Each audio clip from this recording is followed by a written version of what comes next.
steaming day here at Michigan. Cars are on the racetrack. Let's check out the way they'll line up with the help of our Miller starting grid. Scott Pruitt is on the pole for the third time in his career. The first oval pole for Pruitt. He'll be alongside Brazilian Mauricio Gugelmin. On row 2, Raul Boesel looking for his first career win. And Jimmy Vasser, the defending champion of the US 500. Row 3 will be Parker Johnstone, his best starting position of the year. And Bobby Rahal, the dean of active drivers. Row 4 will be Alex Zanardi, who has 2 wins this year. And Brian Herta, who finished second in last year's July 500-miler at Michigan. On row 5, André Ribeiro, the winner of a 500-miler run here last July, and Gilles de Ferran of Brazil. On row 6, Mark Blundell, the Englishman, and Patrick Carpentier. On row number 7, Dario Franchitti and Cristian Fittipaldi. On row number 8, Adrian Fernandez and Al Unser Jr. On row 9, Michel Jourdain Jr. and Paul Tracy. Row 10 will be Michael Andretti, the winner here in 1987 and 89, and Walter Salas, the Brazilian rookie. On row number 11, Greg Moore and Richie Hearn. On row 12, Max Pappas and P.J. Jones. On row 13, Juan Fangio II and Hiro Matsushita. And on row 14, Dennis Vitolo and Ard Meyer to Danny Sullivan. Well, the stories today, it's a 2-mile oval. Race length is 250 laps. That's 500 miles. The defending champion is Jimmy Vasser, starting position 3. Pit windows between 30 and 35. And the stories today, heat. And is that going to affect the engines? Can they go 500 miles at the speeds these guys are turning? And can the tires hold up at those speeds? And the points race, who will come away with the most points? We're about to go green. And the excitement level is rising with the fans here at Michigan Speedway. The fans will come to their feet as one in anticipation of the green flag at the first 500-miler of the 1997 season. Scott Pruitt down low, Mauricio Gugelmin up high as they come off the final turn and head for the flag stand, and they will go 4 wide at the start of the race. And Jimmy Vasser absolutely absorbed by cars flying by him on either side. Gugelmin with the advantage off turn number 2. Pruitt falls in behind. Now Pruitt bids for the lead on the outside in 3. And you saw him shift gears there. What he was doing was running 1 top, and he went up 1 more gear. They've got 2 top gears in here so that they can race at different RPMs. Temperature in the mid-90s and climbing. Track temperature well over 130 degrees. And Gugelmin goes back underneath Pruitt in 1. Cristian Fittipaldi has made a dive for the pit lane. Raul Boesel runs in 3rd. There you see Fittipaldi as the Newman Haas crew goes to work, changing tires. An apparent problem. They thought maybe there was a vibration on that opening lap. They came in. They don't know for sure. He's rolling now. It wasn't the cleanest of stops, but will it cost him big time? Well, in a 500-mile race running at 225 to 230 mile an hour average speeds, Danny Sullivan, you can't take any chances. No, not at those speeds. If anything goes wrong, it can be a huge accident. Also, I got to believe that pit crew wasn't quite prepared for him to stop on the first lap. That's not what they want to see. You ride with Bobby Rahal running in the number 7 spot. Gilles de Ferran just behind him in 8. And Mark Blundell. Here's the view from Michael Andretti's onboard camera. Blundell just ahead.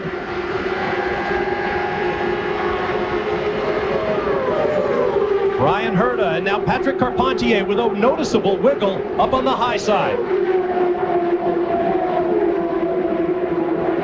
To stand down in the turns and watch these cars come through, pushing the air at 225, 230 miles an hour.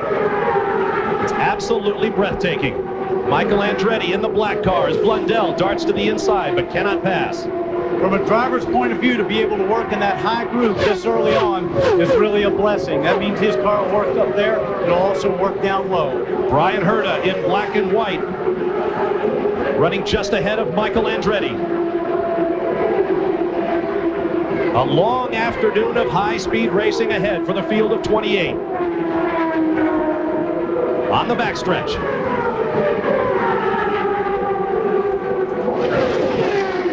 Carpentier looking underneath André Ribeiro, one of the drivers who switched from Lola to Reynard chassis, and Ribeiro enjoying every minute of it.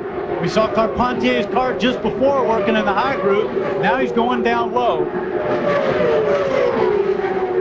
Ribeiro shown as 9th, Carpentier as 10th. But as you can see, positions change with the ebb and flow of the race at every corner. Once again, Andretti on the left, Herta on the right, running 11th and 12th.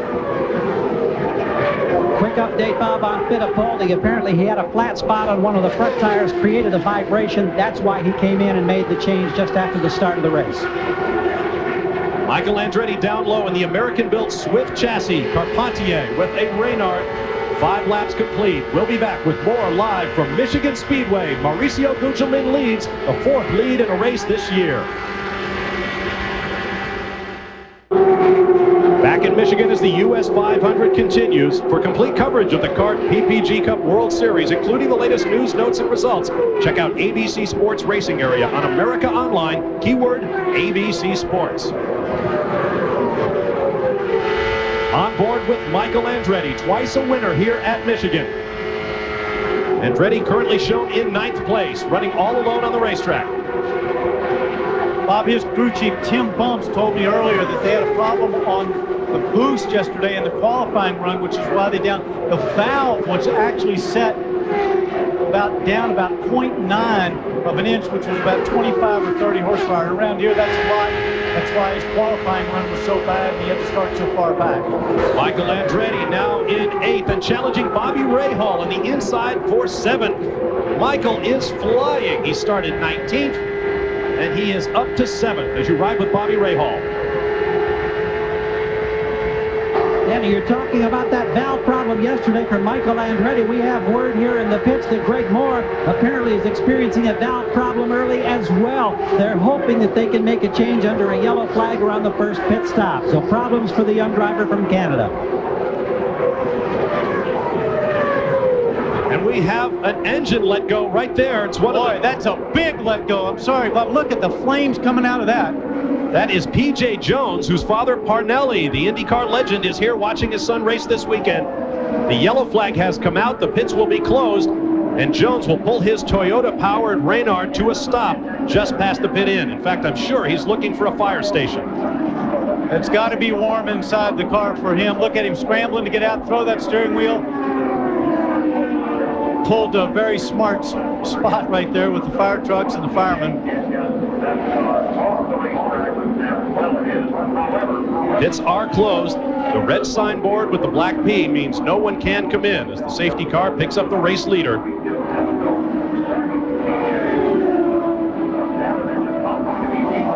And now the pits open for the lead lap cars. Perhaps not much of an issue now, but it could be later on in the race when the lapping starts in earnest. Mauricio Gugelmin up front in the 4th race lead he's seen this year, but the first since the road course at Portland, Oregon weeks ago. Max Pappas just behind him in the MCI-sponsored Reynard with another Toyota engine. He lost one in the morning practice session.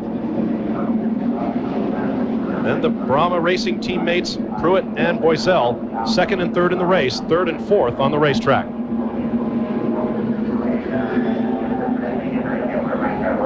Pits are open, but the race leader will not come in. My guess is it's a little early to be making a stop right now. They do not want to fuel right at this moment. You probably see somebody coming down the pit lane that has a problem. You're absolutely right, Danny. Figured the leaders, as Gilles de Ferran comes down the pit road, the leaders don't anticipate pitting before lap 28. And behind Gilles de Ferran, Paul Tracy and Al Unser Jr. Now, Paul Tracy has a particular problem this weekend. He was all set to debut a brand new racing helmet with all of the associated onboard communications gear. Forrest, go and get him. The fueler, stay here.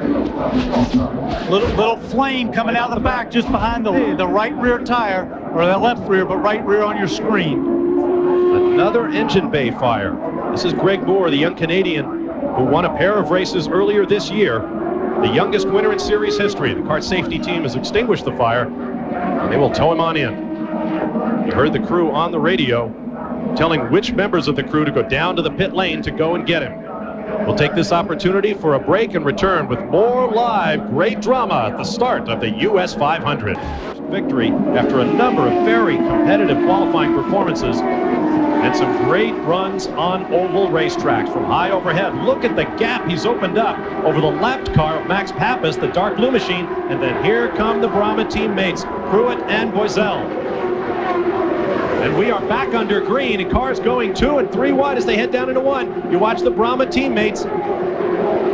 A very wide, very smooth 2-mile racetrack here at Michigan Speedway allows drivers to take a number of lines down there. And look at the gaggle coming up from behind. Going by Pappas. Oh, that was close. Andretti gets past. Michael looked like had to hesitate just a little bit there for Max Pappas, and it allowed Jimmy Vasser to pass him. But look, he's gone right back by him, so he's sandwiched between the 2 target cars. Zanardi up ahead, Vasser behind. Now Andretti goes low in 1. Alex Zanardi ran strongly in this race a year ago before suffering the inevitable sort of engine problems that come with 500-mile racing. Gilles de Ferran has been in and out of the pits. And that was a penalty that was assessed to him, Bob, because he ran over Al Unser Jr.'s hose as he exited the pits during that caution. Thanks, Jack. By the way, welcome back. Michael Andretti closes up on the Reynard with Honda Power Firestone tires for Alex Zanardi. Andretti with a completely different mechanical makeup. The Swift chassis, a Ford engine, and Goodyear rubber. And Bob, as disappointed as Michael Andretti was yesterday after qualifying 19th when they couldn't pinpoint a problem that related to boost, he's been elated after the morning half-hour warm-up session. And right now, everything that he's uttered on the radio has been positive. He loves the way this race car is working. And why not? From 19th, right now in 6th. Down low goes Michael Andretti on Alex Zanardi. Andretti has good reason to feel good. Last year in a 500-miler here in Michigan at the US 500, 4 of the top 6 finishers started 14th or further back in the field. Now the long backstretch. Now Michael Andretti opens up a quick couple of car lengths on Alex Zanardi, and will pick up the battle between Jimmy Vasser and Bobby Rahal, 7th and 8th. Bob, unlike a stock car where you'll see them run around there nose to tail and taking advantage of that draft, in these cars, even though the draft will pull them a little bit, it disturbs the air so much, it affects it over the wings and will upset the balance of the car. So these guys will take a quick tote down the straightaways from them, but then they quickly want to dart out and make a move and get into the corner with clean air. Here come Patrick Carpentier and Dario Franchitti, the 2 rookies, battling for the Rookie of the Year honors. Carpentier has it. Franchitti coming off a great weekend in Toronto, his first career PPG Kart World Series pole, and his first for car owner Carl Hogan. It all came apart the first corner for him. Now here's Michael Andretti moving. That's Parker Johnstone on the right, running 4th. Andretti is flying. Now, if you're looking at this at home, you think, how come Michael Andretti has so much more power than Parker or Jimmy Vasser or anybody? That's not the power, that's the handling. His car is working so well in the turns that he's able to carry more speed off of the corner and slingshot those guys down the straightaway. And of course, much of this racetrack in Michigan is corners. Right now, Michael's on the only real straightaway. From turn 3 all the way around, coming out of turn 2, it's all left-hand turn. We'll be back with more from Michigan Speedway in a moment. We are back at Michigan at the US 500, but coming up next on ABC Sports, great golf action. The Senior British Open from Portrush, Northern Ireland. John Bland, the leader after 3 rounds. Final round coverage coming up next after auto racing here on ABC Sports. Here at Michigan, racer, the Dean of Active Drivers in the PPG Kart World Series, and noted golfer Bobby Rahal runs in 10th place. And he has another reason for hoping this 500-miler ends soon. He's off for a week of golf, a golfer's dream in England and Scotland. He's going to play Troon, St. Andrews, 5 terrific, legendary courses in the space of a week. And we'll see if his handicap is still 9 when he gets back.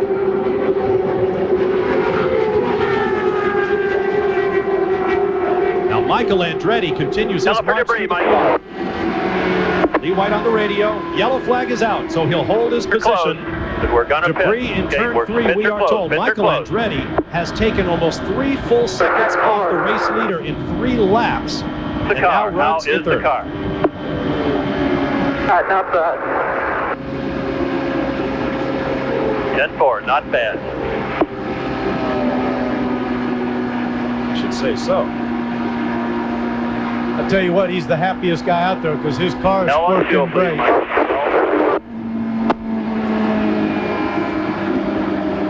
So another break, time to crack the visor, get a little air into the helmet. Bob, when they open the pits, it's going to be interesting because Gugelmin and Andretti are in adjacent pits. So these two teams know that Andretti is coming with a big rush, and whoever gets out of the pits first could well be leading this race. There you see the gap from Mauricio Gugelmin on the left to Scott Pruitt. Just behind Pruitt is Andretti. Big Mo, littler than he was a year ago. He's dropped about 40 pounds during the offseason. He's going to lose some weight today in this heat. The pits are now open. Let's see if the race leader takes to the entrance. They're still on the backstretch.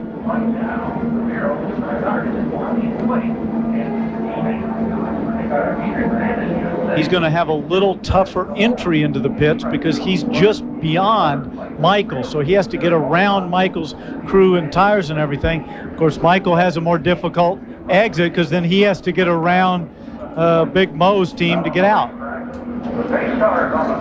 And here they come in a group. We'll try to follow the top three cars, Gugelmin, Pruitt, and Andretti, through their stops. And here they go. A triple split view. See who comes to a stop first, who leaves first. Almost exactly the same time as Pruitt, Gary, Gerald, Andretti, and Gugelmin came to a stop. Everything routine for Gugelmin. Now his teammate Blundell comes in ahead of him to cut off the angle there. They're watching Andretti as well. Scott Pruitt is done. He's almost away. Very close. Just ahead of Pruitt. Wheel to wheel. The advantage Andretti. Michael Andretti hits the blend line first, so he will come out in. Followed by Patrick Carpentier, Paul Tracy, Dario Franchitti, Mark Blundell, and Adrian Fernandez rounds out the top 10, followed by Alonso Jr., Gualter Salas, Alex Zanardi, Bobby Rahal, Brian Herta, Jimmy Vasser, and Parker Johnstone. Lights are out on the safety car. We're about half a lap from the green flag to get the US 500 back underway. Third in line there, you see the bright lime green helmet, the red and white car of Richie Hearn. Ralph's Food for Less Lola continuing to try to work with that Lola chassis and make it into a contending car. Up come the revs as André Ribeiro leads the field off the turn before a crowd estimated at more than 80,000 here at Michigan Speedway. We're back underway on lap 41. After pit stops, we'll see if Michael Andretti still has the combination.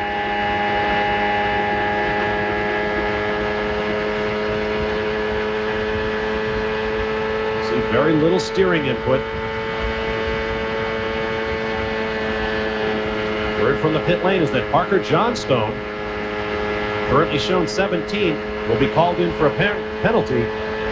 Apparently it was his car that struck the crew member whom Jack spoke about a moment ago. It'll be a drive-through penalty as Michael Andretti pulls up behind his teammate Cristian Fittipaldi. Here come the cars that we mentioned were penalized earlier. Paul Tracy, Alex Zanardi in the red machine. They have to come through with the pit lane speed limit of 80 miles per hour. And on a lap, it only takes 30 seconds for these cars to do when they're doing speeds of over 225 miles an hour. You come through at 80 miles an hour, you lose a lot of ground. Michael Andretti goes by his teammate. A lap down. Interesting thing about Tracy and Zanardi bidding together, they are 1 and 2 in the PPG Cup Championship coming into the weekend. Now, there are the two Brahma teammates, Pruitt and Boiselle, running 4th and 5th, coming up to put a lap on Richie Hearn.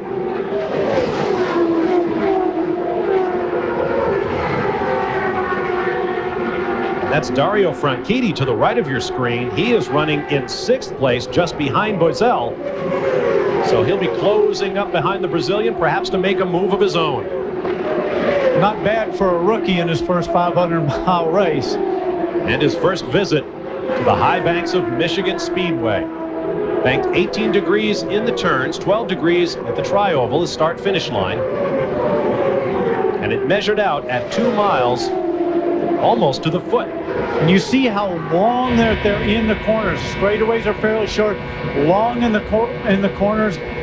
You'll see how many G's they're pulling here. Lateral G-force, the number in the middle of our telemetry screen, and look at that speedometer pegging just under 240. Now the G-forces even out as he's on the backstretch, and then extending again as they build to 3 G's and more in the turns. Actually, you see it goes solid right there. It actually goes up to almost 4 G's, but the meter only goes to 3 G's, and they're doing this for 250 laps at both ends. It's a long time in pulling that kind of G-force. Absolutely. I once spoke with Rick Mears about running on the ovals, and I talked about the Formula One series, how the drivers complained about hitting 4 G's occasionally. He said, let him try it for 3 hours on a hot afternoon. So André Ribeiro out the bottom of your screen. Here comes the second place car of Michael Andretti. Now see how Michael's working down there low. He's working that low groove. His car is handling tremendously well if he can run down there that tight. Notice the shadow under the front wing. The suspension moves hardly at all, yet the shadow shimmers under that front wing. Gives you an idea of how smooth the racetrack here at Michigan. Look how gentle his hands are. He takes a little pressure off of him now. He'll firm his grip up as he enters through 3, really gets loaded. Just breathing the engine there just a little bit. Back hard on the power. Flashing across the start-finish line through the timers. Setting up again for turn 1. Sorry, Bob. Now he firms up that grip. This is a little tighter corner at this end than it is down at the other end. The bad news for Michael is he is losing time to the race leader. André Ribeiro now 4.1 seconds ahead of Michael Andretti. Now let's check out his speed. You saw his last lap average speed. The numbers in yellow around the racetrack diagram are the actual trap speeds. The bottom of your screen, the start finish, exiting 2 at 237 miles an hour, entering 3 at 211. And the white numbers are his average speeds through those intervals between the speed traps. And they change as Michael completes another lap. But he continues to lose a couple of tenths with each lap to race leader André Ribeiro. He is the hot hand right now at Michigan.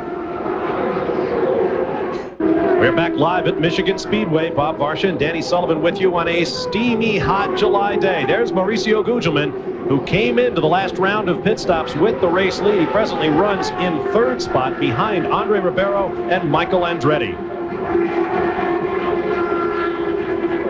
Coming up behind the car of Max Pappas. Now here's a look at where our top 3 drivers, Ribeiro, Andretti, and Gugelmin, stand in relation to their next fuel window in the pits. The numbers across the bottom of the graphic show the number of laps since the last stop. André Ribeiro is right. Oh, and Parker Johnstone is hard into the wall on the backstretch. A heavy impact for Johnstone. Coming off turn 2, he flipped the steering wheel out there. Has his visor up as well. He's trying to extract himself from the car. Sometimes when that's happened, you pinch a little bit of the bodywork or into the car, and it can catch his suit and just hang him up a little bit, but he was quickly out. What a disappointment for Johnstone. From Brush Prairie, Washington, right on the banks of the Columbia River, not far from the Portland International Raceway, where we visit with the series. Driving for the former championship team owner, Barry Green. Stretching that leg a little bit. When he makes contact with the wall, they will take him back to the infield medical center, the CART medical center, and check him over. That's a rule. Anytime you make contact on an oval track, you have to go to the CART medical center just to have a check over. And I guarantee it's a lot cooler in there. Let's take another look. All right, he looks like he just got up there in the gray in the middle of turn 1 and 2. Got up in the gray. Once you get up there, it's so hard to get it back. You're going so fast through those cars. You're doing 225 miles an hour in there. And you get up there in that gray, and there's marbles up there. It's slippery. There's a lot of dust. Not much control. Danny Parker Johnstone had an interesting quote about this place and those speeds. He said it's like you're in a fishbowl, and the challenge is to stay in it. Obviously, he didn't meet that challenge in this incident. Gary, I had the pleasure of going over and standing on the outside of the wall at turn 2 during a practice on Friday, and it is amazing the speeds that they come through there, and it's amazing that they can have an accident at those speeds and get up and walk out of the car. I mean, I think that's a real testament to the safety issues and the way they've developed these cars over the years and incorporated what they can. All of the cars carry onboard data recorders that measure various stresses in the event of an accident, and this was a big one. You can see him in the top of your screen, just up there in the gray. See, he's in the gray, he can't do anything. He doesn't have any control when he's in there. Boy, that was huge. Interesting to see what the G-forces were in that wreck, but he is out of the car and appears to be okay. Jackaroo. Bob, this is very, very fortuitous for André Ribeiro, your leader. The report during the caution as we ride with André was that he is out of 3rd gear, he's out of 6th gear, he's out of 4th gear. All he literally has got is 5th gear. And if he had to make this stop under green flag conditions, it could be disaster. But the crew is awaiting his presence on pit road. They have already huddled and said, after we finish the service, go to the back of the car. We'll have to push André off. You can see right here on the shot, Jackie's in the car, he's moving the gear lever around, trying to get something. He's really working that gear lever, trying to get some gear so he can get in. The difficult part is going to be getting out in 5th gear. And Danny, now he reports he has no gear, nothing. That's why he was so slow. It remains to be seen. The crew still realizes that it must go to work. So they're changing all 4 tires. Now they've killed the engine. Michael Andretti, this time he's got the jump on Guzman again. It's a drag race. Andretti is now 2-0 against Guzman on pit exit. Oh, the little battles that make up the war-winning effort. Bob, let me tell you, though, what's going to happen. Those crews are going to get frustrated with that. They're sitting there going, wait a minute, he's been here twice, and he's got beaten out twice. We've got to pick up the pace here. We've got to help our driver. And Michael's crew's over there going, hey, Michael, we can give you a spot anytime you need it. Meanwhile, there is André Ribeiro, and you can see the story of his day in his face. He was up on the lead, and there is Jimmy Vasser being pushed back to his pit stall. Ribeiro, with that stretch in the lead, moved up to 6th in all-time Michigan Speedway lap leader standings, with 235 laps out front in the last 4 races here at Michigan. Michael is the leader in those standings with 440 laps led. It looks as if Jimmy stalled his car. They brought him back into the pit box to get him going. Now they're going to try to push start him, bump him out of there. See, he's got his hand on the gear lever down the right corner of your screen. He can't get it. And if he goes too far, they can't pull him back. He has to do it in, I believe it's 2 pit boxes. They have to get him started. So the woes continue for the defending champion at the US 500. A year ago, Jimmy Vasser started on pole, survived a 12-car wreck at the green flag, and won the race. For André Ribeiro, thumb in the air, but the disappointment must be bitter. Side pods coming. We have a moment. Let's get down to Jackaroo in the pits. Well, we've documented André Ribeiro's problems with a faulty gearbox. André, the disappointment, you led this thing. Well, there's no question that our car was just perfect. We definitely made everything right again. The car was just very good on race rhythm, but unfortunately we had this problem. We'll be back here. We had some problems here. We came back, we won. We'll come back. Now you have a bigger smile than normal because you've got that Reynard, despite the fact that your teammate Adrian Fernandez is still saddled with a Lola. You gotta like the idea of finishing the season with that Reynard.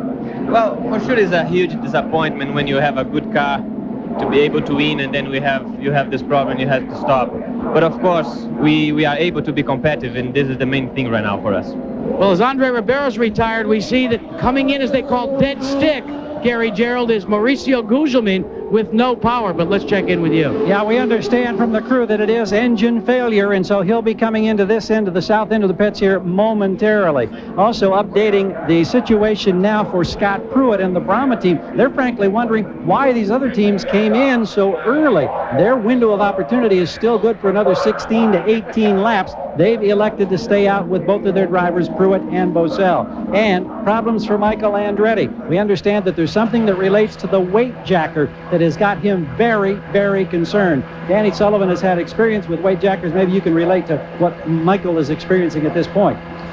Gary, if I knew exactly what the problem is, but the weight jacker, all it does is move the weight from the right side to the left, back and forth, so they can alter the balance of the car. Now, if that's moving and locking in and he can't do anything about it, that's a big problem, because it'll be changing the balance of the car while he's driving. Well, that's what I understand, Danny, that apparently it's something that they can only address in the pits. They won't be able to impact the handling or change the weight while the car is on the track. So it's apparently a significant concern.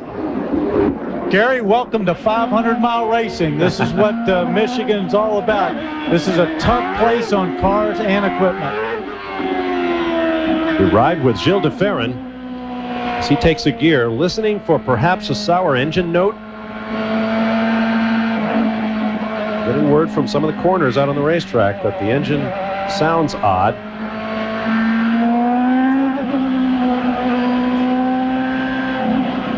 Sounds okay right now. And I think he'd be talking on the radio. Of course, sometimes they can load up while you're driving around that slow. Safety car is pulling ahead of the race leader, Scott Pruitt, with his teammate Raul Boisel just behind him as we prepare to go green. There's Michael Andretti, third in the race, but a couple of cars behind the race leaders on the track. Up to speed they come. Pruitt leads off the corner and opens up a big lead over his teammate as we restart lap 66. Michael trying to get by Dennis Vitolo in the yellow car to the right. Saw him reach down there and take another gear, shifting up through there to get the gear he wanted. Ooh, he'll have to have lift when Dennis moved down like that. That's Bobby Rahal.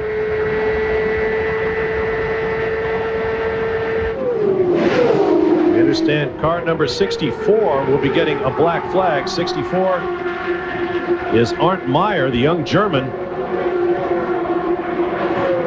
In his first visit to the high banks at Michigan and 500-mile racing.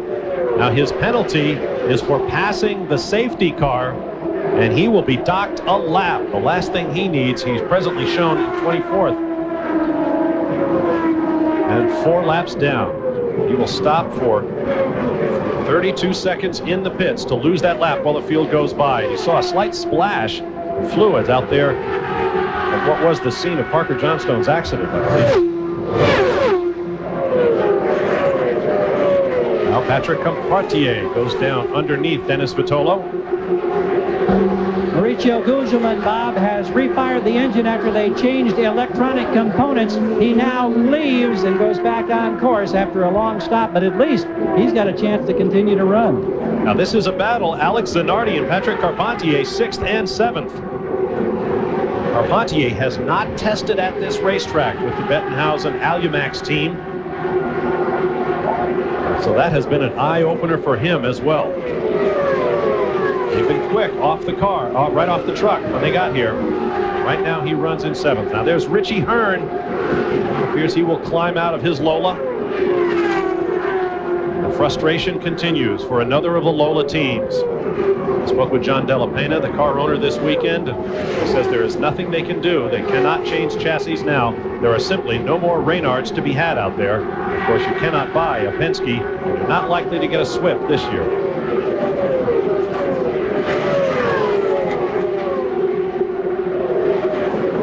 And there's Al Unser Jr., Alex Zanardi going wheel to wheel, and Zanardi motors by Unser.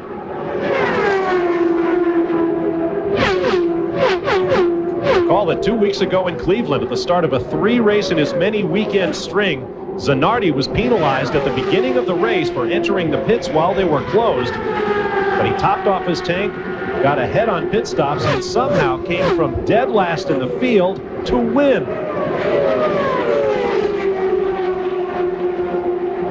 Jimmy Vasser made a very important statement in that interview earlier. He said you've got to develop the car all the way through the race and be there at the end.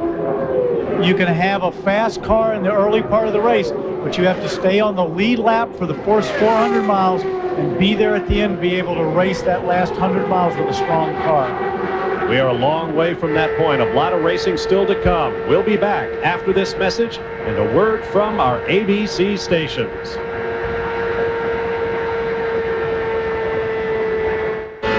Back live at Michigan Speedway, we have a new race leader, and Michael Andretti, despite what we suspect were mechanical problems on that car, goes down low. This is how it happened as he went by Scott Pruitt as they got around Arndt Meyer. When he pulled down, that was so close. And Michael motors by in the lead. Now let's view that from the perspective of Michael's onboard camera. We're on the back straightaway here. We're going into turn 3.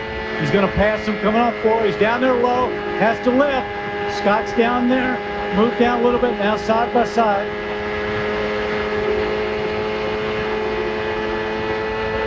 Oh, Pruitt. That is close racing, and that's being able to race with a guy that's a true professional. Back to live action now. And smoke from the back of the race leader's car. Michael Andretti, a plume of smoke from the right rear of the engine compartment. Okay, then I'm coming in. And it looks terminal. Let's bring it in. Well, there you hear the radio crew from the pits. They said it looks terminal. They're going to bring it in. They suspect that it's an engine that's gone away entirely, or is about to be gone entirely. We climb aboard with Bobby Rahal, who will move up into the 3rd spot as a result of the misfortune suffered by that man, Michael Andretti. Or no, it's the gearbox. It's the gearbox. They can't get it out of gear. Okay, 10-4. Let's put the toe tires on it and get the quick jack, because it's not going to be able to get it out of gear. That was Tim Bumps on the radio. That was his crew chief. And now we have a yellow flag as Michael Andretti unhooks and prepares to climb out. Officials have called for a track inspection for debris. The pits are closed. Bob, a lot of people are wondering why gearboxes? Why are we having this run of gearboxes?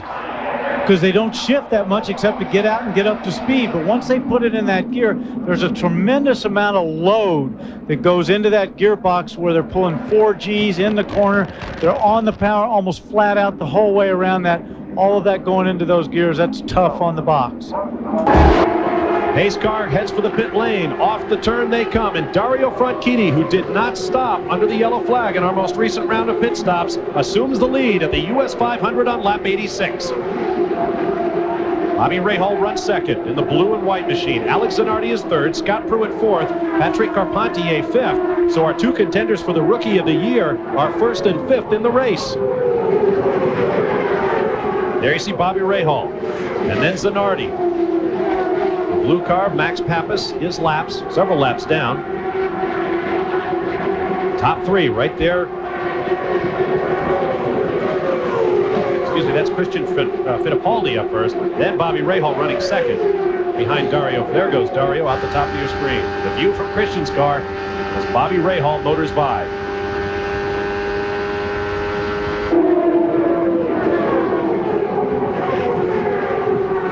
Bobby Rahal continues on his way. Gary Gerald is standing by with Barry Green. Car owner for Parker Johnstone. You had a chance to talk to Parker over at the safety center. Can you update his condition? Yeah, Gary, I just came from the on-track hospital. He's fine. He's got some bruises on his ankle and his arm.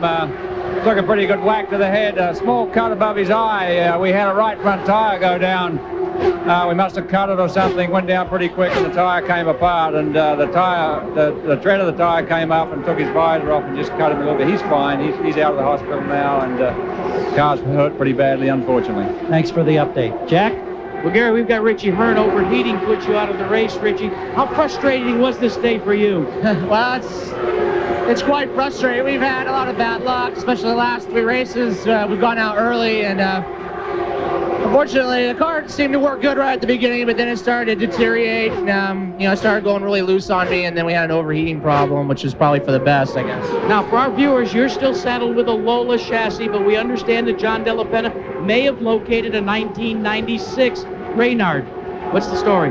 Well, yeah, he's located one. Hopefully we'll have that for the next race. We've been working our butts off trying to make this car work, and it's really not fair to the crew and the sponsors if we keep running like this, so we had to find a solution. And they think they found one, Bob. Look for the 96 Reynard at the next event. All right, thank Jack. Earlier I mentioned that John Della Pena, Richie Hearn's car owner, could not find a current Reynard, so it looks like he'll step back a year, and sad to say, probably still make an improvement in performance for the team. The Lola has been a handful this year.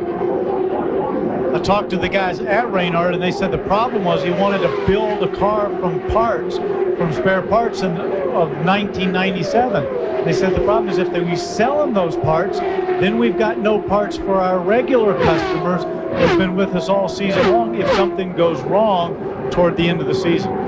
This is the battle for 5th place. We're watching Al Unser Jr. being chased by Patrick Carpentier. These wide views give you some idea of how quickly these cars are moving as they flash by huge objects like grandstands in the background. Al Unser Jr.'s had a very busy day. He started off with an IROC practice, then had his final IndyCar practice, then did the IROC race, and now we see him out here trying to go 500 miles. Little Al drove the whole race. Jimmy Vasser and Alex Zanardi also kept to that schedule, but they fell to the back of the IROC finale fairly early on. Al Unser Jr. closes up on Scott Pruitt. Good competitive run for Al Unser Jr., who hasn't seen many of them this year. This is for 4th place. Pruitt has it. Unser Jr. wants it.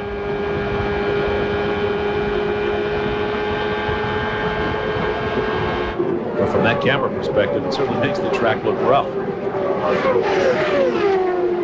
This track has been rough over the years, but Roger Penske and his organization has done a tremendous job when it gets that way of peeling it up and repaving it. Battle for the lead. Bobby Rahal goes up high over Dario Franchitti and sweeps past into the lead as they head for the backstretch. This on lap 94 of 250 laps. Keep in mind that Bobby Rahal's never won a 500-mile race at this particular track. He would love to be able to do it. He's won 3 races here at shorter distances many years ago. This is one of those challenges that he has wanted to accept and get for a long time. And right now, his crew is loving the fact that he's gone to number 1. Bobby Rahal trying to end a streak of winless races for him that now totals 84, if I'm not mistaken, and counting. And guys, remember, Dario Franchitti and the Hogan Racing team have yet to come onto pit road. The last that we heard, look for him around the halfway mark, 100 plus or minus 1 lap. Jack, I want to tell you, though, the halfway mark's 125 laps. Well, I got hit in the head, Danny, in that race car crash, and I forgot my man. Well, I'm just hoping they're not thinking about going 125 laps. If they are, they got an awful big tank in that car. Well, it's a good thing I said 100 then. How do the fortunes of the drivers ebb and flow in the course of a 500-mile race? Al Unser Jr. just went by Mauricio Gugelmin and lapped him. Gugelmin, who led this race in the early going, now shown 19th. I believe what we're seeing there, though, is Big Mo being very professional. He's laps down. These guys are racing for the lead. He doesn't want to get in the way. He's not going to slow them down. It's like, hey, you guys are racing for the front. Have at it. The upper left of your screen, you see the speeds of the race cars in average lap speed at the line. Look at the numbers, 223 miles an hour plus. Now the gaps in time to the race leader. The order is Rahal, Franchitti, Zanardi, Pruitt, Unser Jr., Carpentier, Boisel, Blundell, Tracy, and Gilles de Ferran rounds out the top 10. Brian Herter runs 11th. Walter Salas, the Brazilian rookie, 12th. Oops, Al Unser Jr. showing smoke. Oh no, could this be another disappointment for Al Unser Jr.? Oh, look at the fluid coming out of there. That's the overflow. He's pouring liquid out of there. That'll be from the radiators. Now, if that had happened at speed, it could be extremely dangerous. We see it again, the blue smoke. We copy, we're working on it. Stay out there, stay out. Teams on the radio to their crews, anticipating. And Al Unser Jr. turns off. We anticipated, that crew evidently anticipated a yellow flag, but they do not get one. We are still under green as Unser Jr. becomes the 9th car to drop out of the race. Look at the trail of fluid. And typical of Al Unser Jr. thinking about his other competitors, very professional, found a good safe spot, didn't worry about getting towed into the pits, just pulled off there, went right to the safety trucks, make sure there wasn't any fire. So that will elevate the drivers behind him one place. Ryan Hurd at the middle of your screen. Hurd runs in 10th.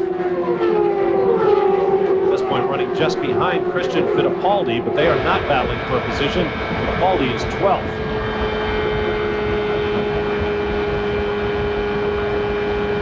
.100 laps complete. And the day is only beginning. There's Walter Salas for Davis Racing. Ryan Hurd down low, right on the white line. Brazilian rookie Salas up high. Salas's experience here at Michigan has been a good example of how they bring rookies along. He had driven in the Indy Lights Series here at Michigan, but he said the enormous speed difference to an Indy car required him to really sneak up on what the car could do at a place like this, adding a little speed with lap after lap. Dario Franchitti has come onto pit road. He's in the first stall as you exit onto pit road. His crew has gone to work. Naturally, they're going to take out 35 gallons of methanol and exchange the Firestone tires. They're also cleaning out the debris from the radiator tunnels, and they've adjusted the front wing.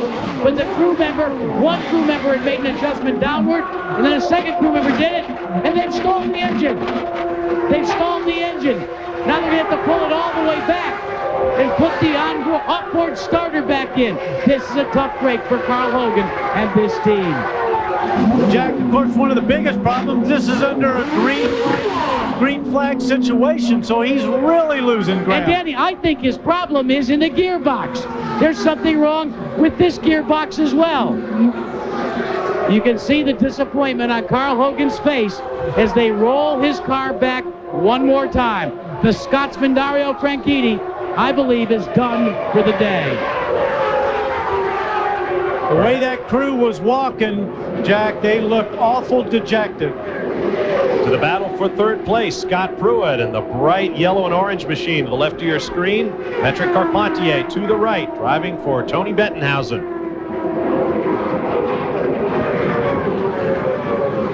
Talk about a battle between teams owned by great figures in the sport. Pat Patrick owns Scott Pruitt's car. As I mentioned, Tony Bettenhausen, Patrick Carpentier's. Across the start-finish line they come. Bobby Rahal in the race lead. The 8th time Rahal has led a 500-miler at Michigan. We'll take a break and return with more live from Michigan Speedway. Stand by for more of the US 500.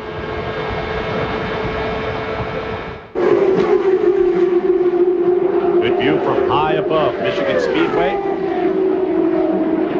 The action continues in the US 500. There is Scott Pruitt in the bright orange car, middle of your screen. To the right is Patrick Carpentier. They are 3rd and 4th.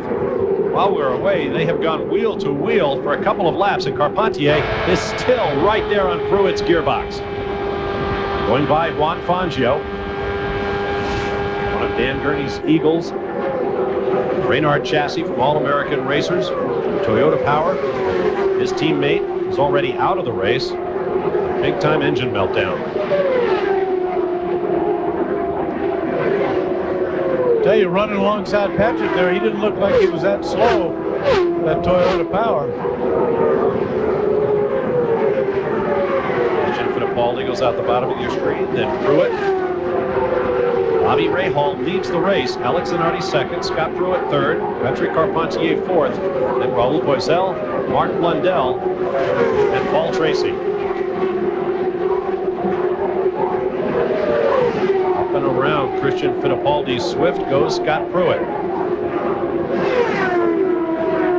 He's pulled out a little bit of a lead. He was dicing there with Patrick Carpentier, but he's pulled out just a little lead on him. Carpentier uses the toe from Fittipaldi while he can and comes out. That might not have been the best place to pull out for a pass, unless he thought he was closing too quickly. Again, Christian is doing a very professional job. These guys are racing for positions up there. They're way down. Christian's way down in the field. He's being very professional, giving him the faster line. Let's update today's stories. The heat, we have a thin cloud cover that's come over the racetrack. That may bring the temperatures down a little bit. Engines, well, most of the problems we've seen thus far appear to be gearbox related. No problems that we're aware of from the tires. In the points race, as things currently stand, Paul Tracy, the points leader, runs 7th. Alex Zanardi, just 3 points behind Tracy for the championship, is in 2nd. And Michael Andretti, who came into the race 3rd in points, is out. That will be a bitter pill for him. To the battle for 8th place, Gilles de Ferran on the left, Brian Herta on the right. Herta goes low beneath the Brazilian. That looked fairly easy. Since we had that report from Barry Green about Parker Johnstone's incident, believing they cut down a tire, I talked with Al Spire, director of racing for Firestone. He's confirmed that at least 3 instances they believe they've suffered cut tires. One for Zanardi, one for Ribeiro, and the one for Parker Johnstone. Obviously, they don't know where the debris has come from, but that's the only problem that the Firestone engineers are reporting at this time. Thank you, Gary. That's right, I'd forgotten that it appears to be a tire problem that put Parker Johnstone into the wall. Ride with Bobby Rahal on the lead, and just ahead of him, Walter Salas. We spoke about Salas earlier. On the right front only. Now picture this. Bobby Rahal's running along here about 230 miles an hour. We're going through turn 1. Imagine that right front tire right at this point cutting down and losing grip. Pretty scary thought, isn't it? And delaminating, the way we understand Barry Green to say that it did. Alex Zanardi goes by Walter Salas, who was the last unlapped car on the lead lap. 9 cars remain on the lead lap as Alex Zanardi continues his pursuit of Bobby Rahal. That's Michel Jourdain Jr. in the green car between them. Of course, the radio transmitting we've been hearing is them telling Bobby about 5 laps, about 3 laps. That's when they're going to be in their pit window. That's when they're going to make a pit stop. Green flag pit stop for Patrick Carpentier in the Alumax pits. Look at his rear wheels are spinning. Stop that.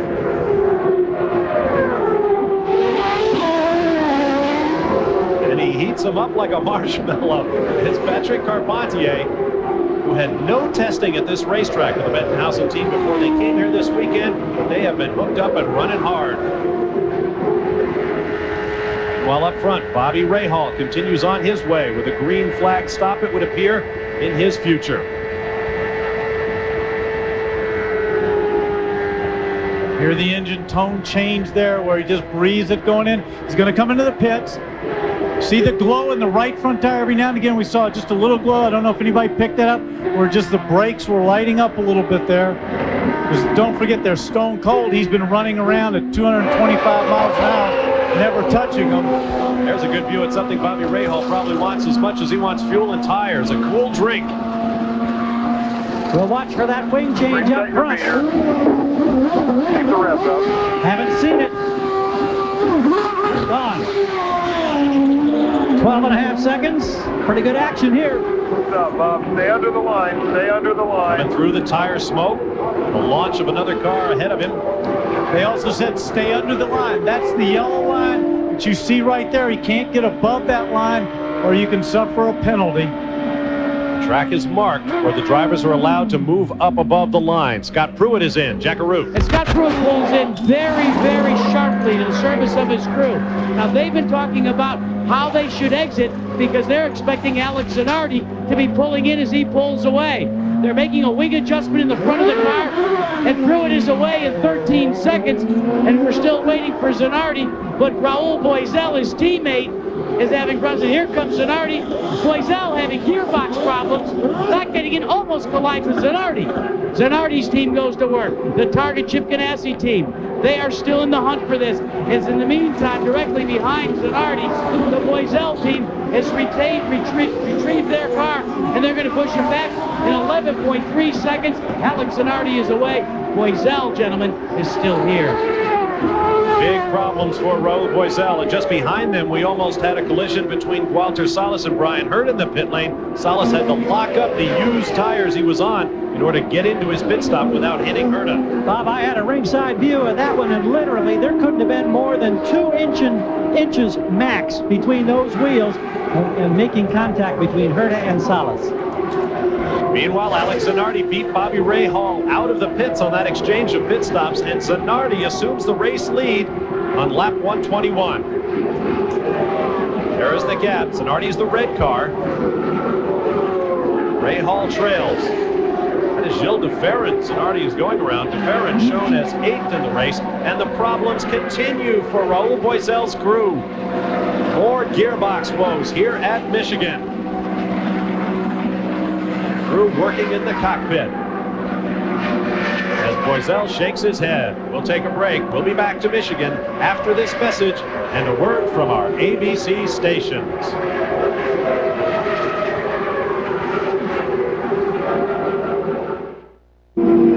Here at Michigan Speedway, the picture tells the story. Bobby Rahal's machine, minus its right front tire, its right side pod, and perhaps its right rear, I couldn't quite see. After clouding the turn 2 wall, there you see Bobby. He appears to be okay. There is the crew.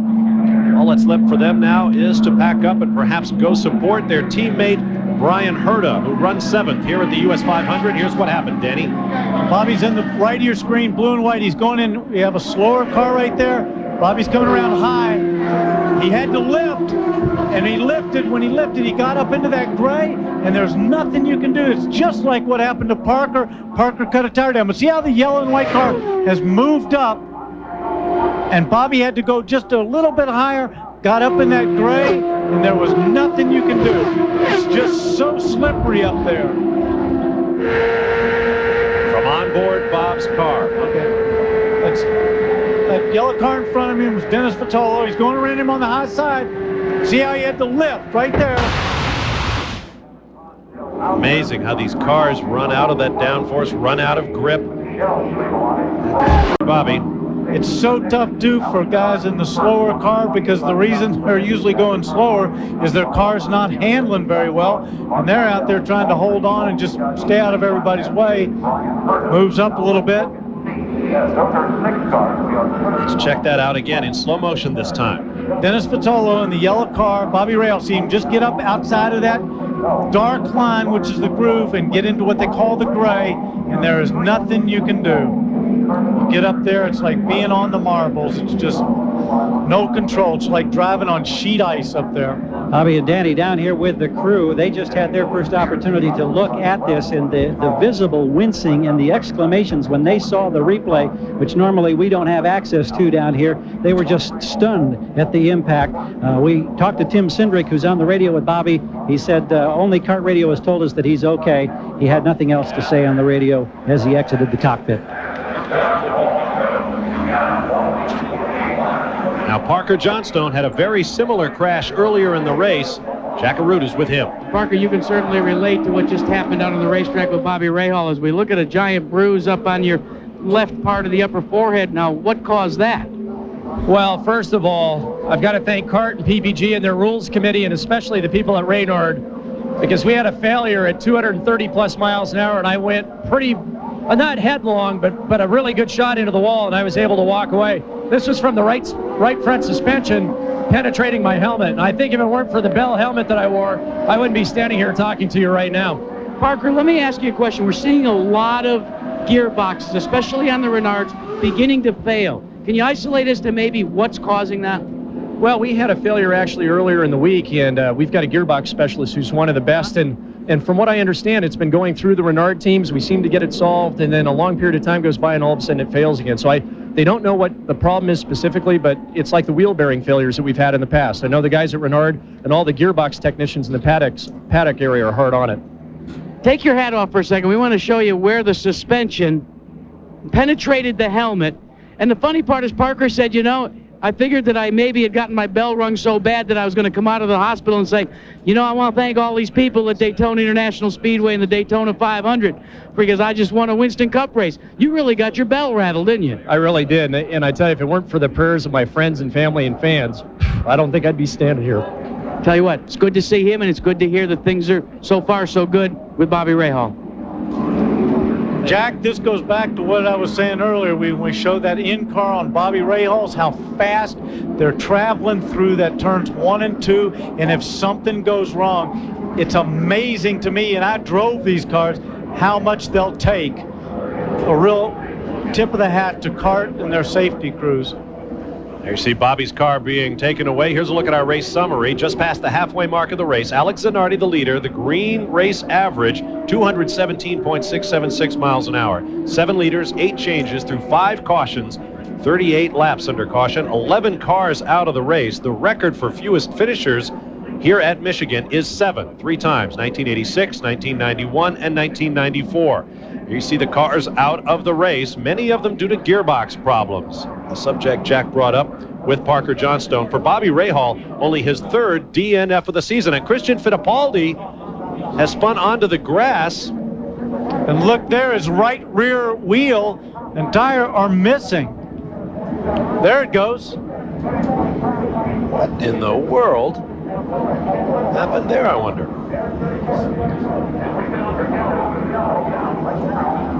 One would have to suspect, if he's just made a pit stop, that unfortunately the crew didn't get it on properly, and when he went back out, it just came off.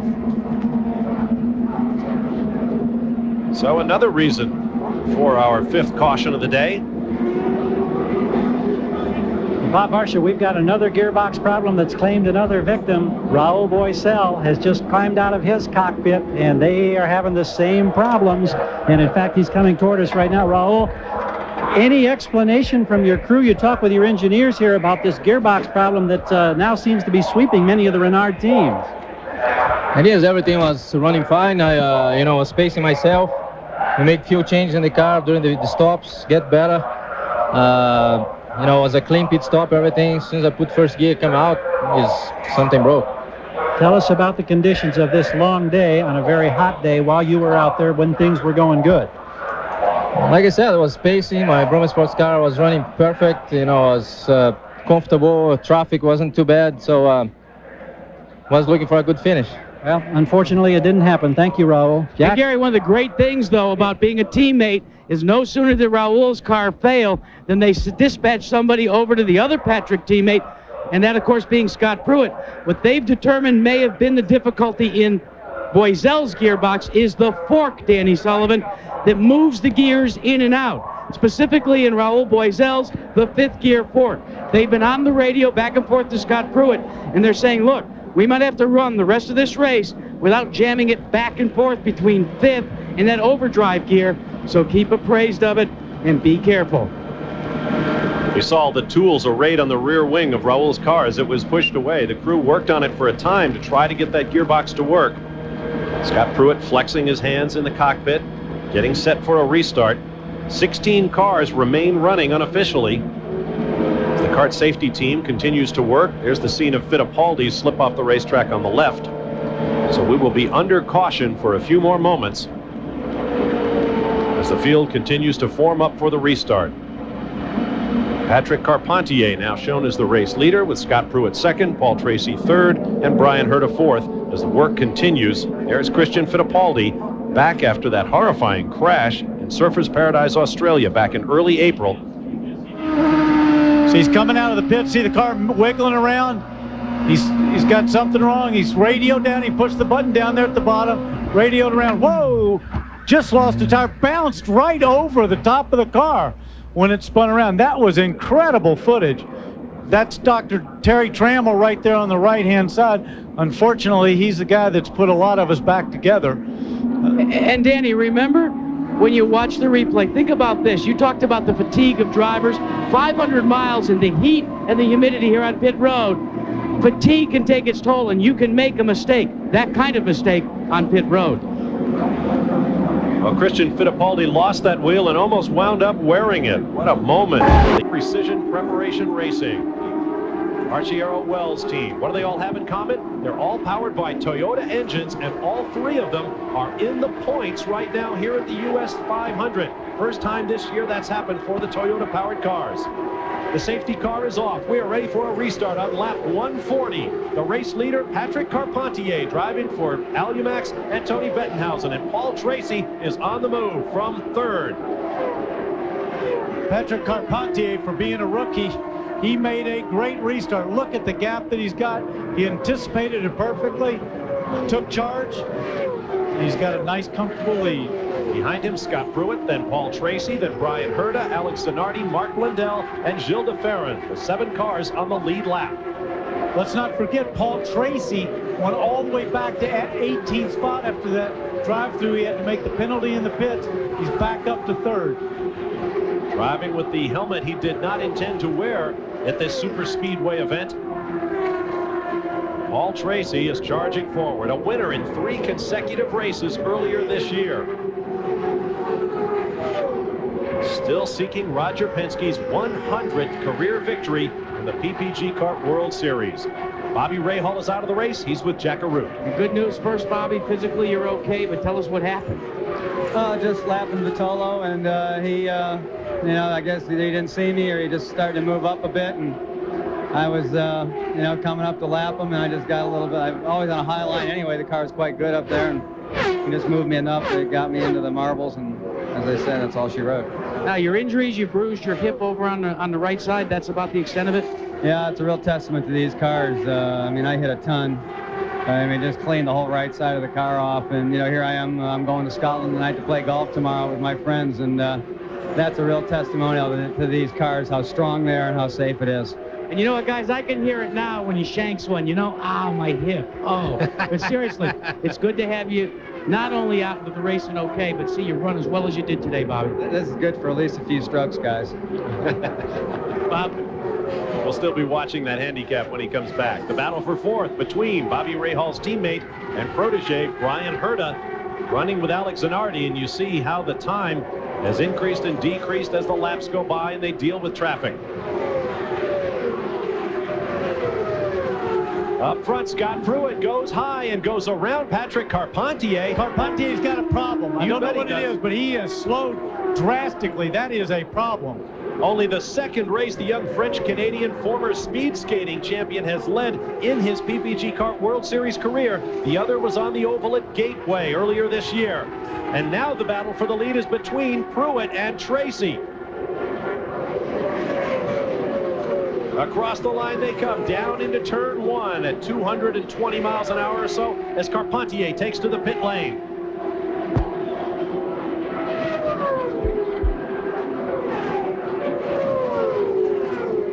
Not going for any corner of the car. This all looked fairly routine at the moment. Wonder if you thought he had a tire going down, perhaps? No, now see they're doing the engine cover on the back of the car. The mechanics were working on that.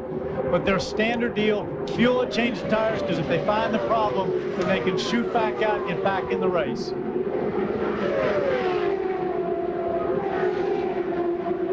Tough moment for the Bettenhausen team. Meanwhile, up front, Paul Tracy in red and orange continues his pursuit of the bright orange of Scott Pruitt. Behind them, Herta, Zanardi, and Mark Blundell, winner of 2 of the last 3 races. The Englishman is back in it as well. Problem for Patrick Carpentier, no oil pressure. That's among the things they're chasing now with all the body work being removed. He sits in the cockpit and waits the judgment of his crew.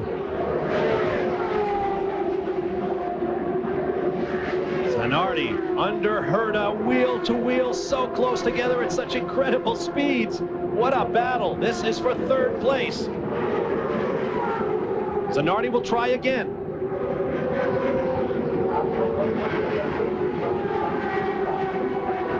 Two Reynards, Honda Power and Firestone tires for Zanardi. Goodyear. Blundell, sorry, he got a run on him when they were battling like that. He had a cleaner line. He looks like he's going to get Brian Herta. So Blundell continues to climb through the field, looking for his 3rd career victory, just 4 races after his 1st.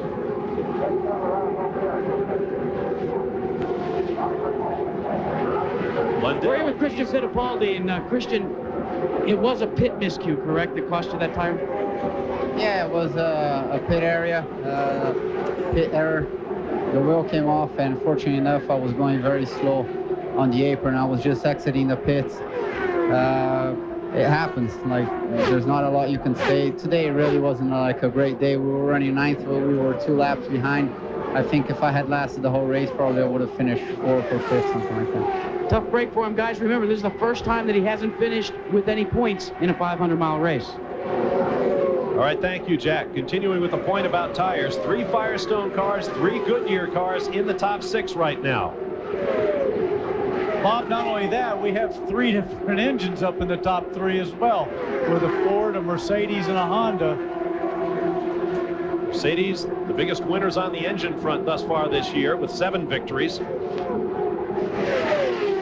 Tracy continues to close. Just a couple of car lengths now behind race leader Scott Pruitt.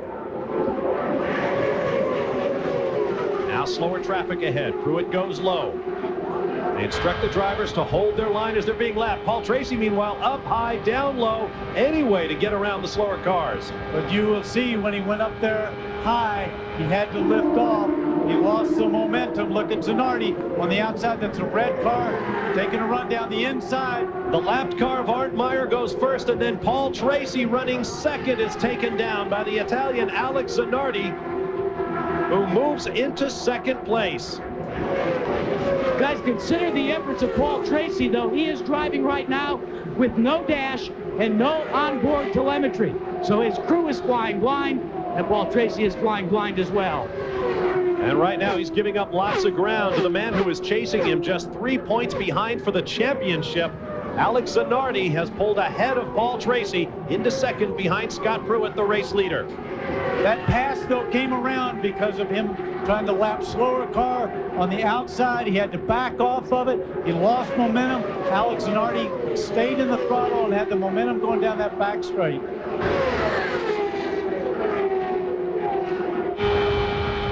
View back from Scott Pruitt's car to the attacking Alex Zanardi. Pruitt 6th in the points championship coming in. 82 points to 109 for the leader, Paul Tracy. So he's not out of it, but he is out of the lead as Zanardi flashes by underneath. Down to Gary Gerald. Patrick Carpentier, your first 500-mile experience today. Did you prove something to yourself that you could run with these guys in these big races? Yeah, I mean, we didn't test before we come here. We put the car on the racetrack, and as much as it was hard for us on the street circuits, my engineer did a magic job. I mean, no testing with full tank, everything, just half an hour. Put the car on the track, and I seriously believe I had the best car. Today I was flat out easily. I was just lifting to let the engine breathe. But we had an electrical failure, and that was it for us. I think he can't wait to get another opportunity. Nice job, young man. Thank you. First DNF of the year for Patrick Carpentier. Now Scott Pruitt comes under fire from Paul Tracy for 2nd. And Tracy has to breathe it in turn 2 again. And that's going to give Mark Blundell right behind him the momentum off the corner. Easily goes around him. 2 Mercedes-powered cars. Blundell moves up into 3rd place, dropping Tracy to 4th. And now suddenly, the 3 Firestone cars in the top 6 are running 1st, 2nd, and 3rd. Bob, let's not forget there's a lot of racing left to go. Paul Tracy's pit crew will be making adjustments, as the other ones will, in their next stop to try to dial that car in as the conditions change. What a season it's been for Mark Blundell. Now firmly in control of 3rd place. He'll set out after the man to the left of your screen, Scott Pruitt. There you see the running order with 155 laps complete. Zanardi, 2nd in the points championship. Pruitt, who was 6th. And Mark Blundell back in 10th. If he keeps winning races, that will change. Alex Zanardi, the race leader, goes by Max Pappas. Pappas shown 11th now. On board with Scott Pruitt. He is in 2nd. That's Pappas directly ahead on the road. And now Mark Blundell attacks Scott Pruitt for 2nd. In and out of that draft behind the race car. Well, there was also that slower car, Max Pappas, there, so he couldn't dive down to the inside where he wanted to go. He took a look up high. He realizes there's still a lot of laps to go. He'll have another shot at him. Down into turn 3. Pruitt breathing the engine a little bit, as we've heard all the drivers do throughout the day. Dennis Vitolo in the yellow car being lapped. Blundell once again comes up to Pruitt's gearbox, looking for a way around. This is where Bobby Rahal and Parker Johnstone both crashed. Paul Tracy going around the outside, the same spot Bobby tried on the same car, Dennis Vitolo.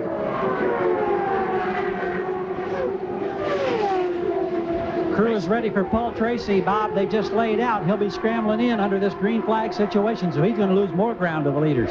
Paul Tracy slows for the pit entrance. Blue cones on the left, blue and white striped cones mark the beginning of the pit entrance. He has to be on the 80-mile-an-hour speed limit there. He heads for the Penske pits.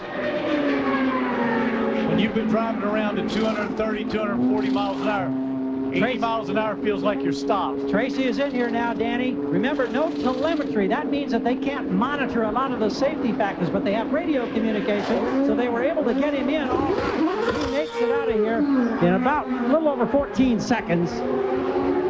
Talk about flying by the seat of your pants. That's what Paul Tracy is doing right now. Into the acceleration lane he comes. Meanwhile, looking out the back of Scott Pruitt's car, there is Mark Blundell with the Pac West team. Motorola-sponsored Reynard. Boy, from the onboard camera, it looked like he was a lot further back than that. Blundell now fully at home here in America, racing in the PPG Kart World Series. His wife and children with him. Down low under Pruitt as they flash across the start-finish line. Fangio ahead. Blundell may be able to pin Pruitt against the back of the slower car. He doesn't need to. But now he'll need to go high to go around Fangio. And you heard Scott lift coming out of there. You heard Scott just take the lift because he wasn't sure which way Mark was going to go. There you see the action from high overhead. Green flag pit stops coming, we understand, particularly for Scott Pruitt. And under that green flag stop, Scott Pruitt is going to make a major wing adjustment, guys. They want to take some turn out of the front wing to try and help the handling of this car. Thanks, Jack. This is the view from our Honda Helicam. You see Pruitt dropping further back. In fact, he's got Brian Herta. You saw that white car just swinging into the screen. There is Herta just behind Pruitt. So Brian Herta, who has raced very well over the years here at Michigan, closes up on the third-place car. One update on Paul Tracy, Bob. His radio battery is now starting to fade, and there are concerns that they may lose the radio communication. Remember, no telemetry. Now, if they lose the radio, they're in even deeper trouble. That was a routine stop, however, and they say he's right on his target. If they continue to go green, getting 30 laps per tank full, he could make it in 2 more stops. Well, all you want to do, I guess, is bring home the steering wheel. I think the crew would probably like you to bring home a little bit more than just the steering wheel. Maybe the winner's check of the Vanderbilt Cup. Pruitt and Herta run 3rd and 4th. Sun now shining brightly over Michigan Speedway once again. The temperature continues to sizzle. Zanardi with a 4.5-second lead over Mark Blundell in 2nd. Then about 1.5 seconds back to Scott Pruitt in 3rd. And less than that to Brian Herta in 4th. Engine note comes off as Scott Pruitt hits the pit lane, with Herta just behind him. Now, guys, here is the problem with the Renard gearboxes. It's at this point when you do what they call speed shifting. As we watch Brian Herta and Scott Pruitt go in for service. It's at this point when you go back up through the sequential gearbox, getting ready for when you drop the jack in 1st gear. If you try to speed shift, that seems to be when there's a problem. They're building up the revs on Pruitt's car, continue to work on Herta. Pruitt is away in 14.3, and they're still working on Brian Herta's car. This is a very long stop for the Shell team. Bobby Rahal's teammate. Still watching Brian Herta and they have yet to signal him out as they continue to work at the rear of the car. Looked like they were trying to get the starter engaged. There might have been something in the way, or for some reason it wouldn't seat. Part of the problem, Bob, as we said, with these Reynard seems to be during a pit stop when you try to do what they call a speed shift from first, as we watch Gilles de Ferran and the Valvoline team of Walker, Derek Walker, go to work. De Ferran was running the points for so many of the races in the middle of the season.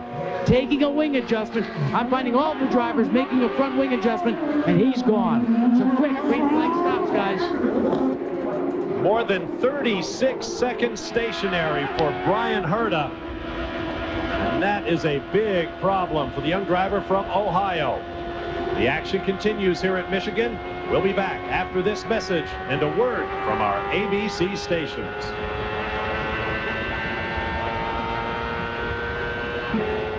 The US 500 continues, and race leader Alex Zanardi is in the pits. And he's been coached in by team owner Chip Ganassi, telling him to dive in, slow down. As I said, with all the Reynards, they're concerned about the downshifting and the high-speed upshifting after the pit stop. Now, there's a problem. The air jack came off unexpectedly, but they got on the radio and told him to hold. Now they've told him to go away in 14 seconds. Pretty smooth recovery there from what could have been a disaster for the Target Ganassi team. And Alex Zanardi heads back out.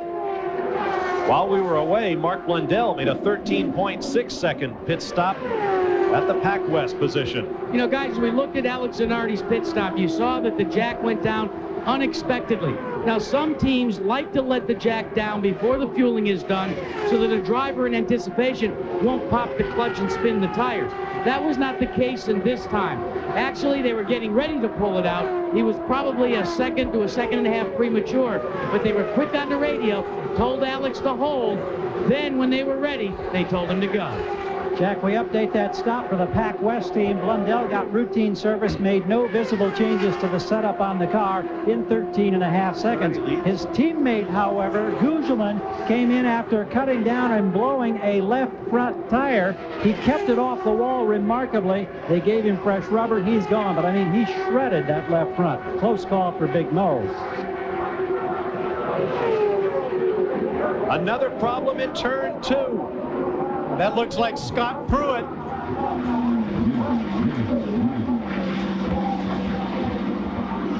Right front of the car heavily damaged. Even the left front suspension shows damage, and he stops on the racetrack. That will bring out the yellow flag. Jim McGee looks on. Pieces of the bodywork up there in the turn. Once again, turn 2 jumps up and bites someone. Pruitt, the 15th car out of the race of the 28 that started. Kart safety team comes over to talk to the driver. Pruitt trying to climb out. A lot to get disconnected. He's got a drink tube there, his radio to just get disconnected. Once again, let's look in turn 2. Pruitt on the right of your screen. He's up there, and he just gets that wheel. You see, he just gets that wheel, the right side, outside the black, the groove. You see, he just gets up there. He had the lift. You can hear him come out there, gets up in that gray, and he's in the marbles, and there's nothing you can do. Saw him had the wheel all the way cranked over, but if the car won't turn, the concrete comes up mighty quickly. Lap, switched the lead a couple of times before Scott edged out Little Al for the victory. Both of the protagonists in that drama now out of the race. 13 cars remain, and there they are, from Alex Zanardi up front to Juan Fangio at the back. While we're on the subject of the 1995 win for Scott Pruitt, here's how it unfolded. Little Al down low, Pruitt up high, battling wheel to wheel all the way around, and by that much, Scott Pruitt picked up his first ever victory, one of a handful of drivers to win their first races here at Michigan. Could we see another one here today? Alex Zanardi leads the field across the line, and immediately Walter Sala's up there trying to get a lap back. Well, Zanardi's not going to let him have it. I thought for a moment that he might. On to the backstretch. Mark Blundell runs in second. Paul Tracy third. Gilles de Ferran fourth. There is Herta, black and white Reynard with Shell sponsorship. Oh, Paul Tracy made a great move around the outside there. That had his heart in his mouth a little bit there. 3 wide ahead of him. Now there's Michel Jourdain Jr. from Mexico. His Reynard is slowing down while the battle continues. Herta and Tracy. Tracy way up high. That's Mark Blundell just ahead of Paul Tracy. Blundell shown in second place, and Tracy just eating him up from behind. But he's got a problem because there's nowhere to go with him. He wants Brian Herta to go down on the inside, but Brian couldn't get it done. And now Herta inserts himself between Blundell and Tracy. When you see a driver move to the outside like that, you know his car is working well, and he likes that outside lane. But Brian's is obviously working very well down low.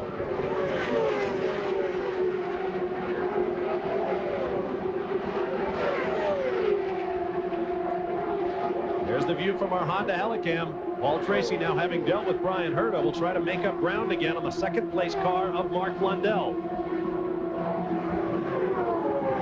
Look at the gap. There's Blundell.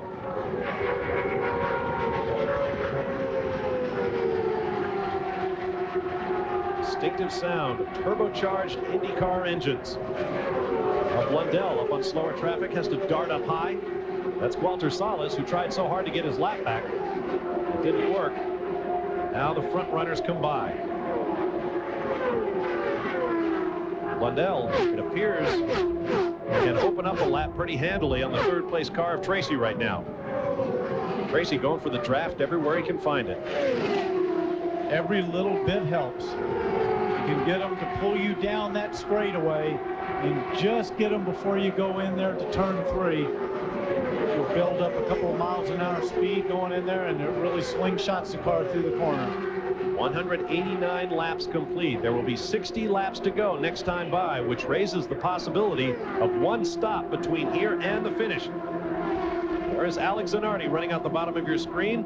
And here comes Mark Blundell, followed by Paul Tracy, the top 3, as the US 500 continues. And we'll be back with more from Michigan Speedway in just a moment. Welcome back to a heavyweight automotive battle here at Michigan Speedway. We have the prize-fighting version coming your way on ABC Sports Thursday, August 14th. Holyfield versus Tyson 2. Order up a pizza with all the fixings, including cartilage, if you like, and check it out. August 14th on ABC Sports. Here at Michigan, there's your race leader, Alex Zanardi. Let's check out the pit situation. There you see the top 4 cars, the only 4 cars on the lead lap. What should be their final fuel window approaches, but it approaches at a different lap for each of the top 4 drivers, the difference being the amount of time the laps covered since they last pitted. And we may have narrowed that window down for the leader, Alex Zanardi. According to his team, they are marking for lap 215. When he goes on to lap 215, they're going to bring Zanardi in. After Alex Zanardi on the racetrack, this is Mauricio Gugelmin, but he is several laps down now, running in 7th place. For the Pac West team, his teammate Mark Blundell runs in 2nd place. Take a look at the interval from Gugelmin back to his teammate. There is Mark Blundell, 10th in points, but 2nd in this race, and he could have a big impact on the championship with a high finish today. Bob, remember that early stop, the long stop for Gugelmin. They changed all the electronic components. Well, they're really thankful that they did, because now he's back up here in a chance where he can challenge for that number 6 spot, and it could be a worthwhile day considering the fact that it looked like his day was over in the early going. Even though he is 5 laps down in 7th place, the points are the same. Let's pick up the next car in line. Here is Paul Tracy, the points leader by 3 over Alex Zanardi. But while Zanardi leads, Tracy, gunning for Roger Penske's 100th win, is in 3rd. There is Brian Herta, shown in 5th place, and a lap down. 12th in the championship coming in. Behind Herta is Gilles de Ferran. The most recent visitor to the pits, he is in 4th place, 12.3 seconds behind the race leader. DeFerrin is 5th in the championship. Behind DeFerrin. Long look back to the white Reynard of Walter Salas, shown in 11th place right now. 3rd in the battle for the Jim Truman Rookie of the Year award. Next up on the track, there is Dennis Vitolo, shown in 8th place and 6 laps down.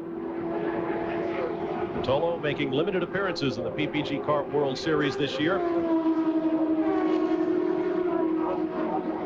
Here comes Juan Fangio. Dan Gurney's All-American Racers Reynard for Castrol and Jockey. And just behind him is Max Pappas. And those Toyota-powered cars continue to run in the points as we move into the late stages of this race. And up high above Pappas, there is your race leader, Alex Zanardi. Coming up on 200 laps, there will be 50 laps remaining next time by. We'll be back to Michigan after this message and a word from our ABC stations. Welcome back to Michigan Speedway. Tomorrow night, primetime on ABC, experience one of Africa's most spectacular events. The Last Charge of the Rhino at 8 p.m. Eastern, 7 Central Time. Then 90210's Jenny Garth and Gregory Harrison star in Lies of the Heart. That's all tomorrow night on ABC. Here at Michigan Speedway, Alex Zanardi leads away with 45 laps remaining. There's Arndt Meyer, the young German. He is slowing. And he pulls below, momentarily, the white line. Meyer shown in 12th place.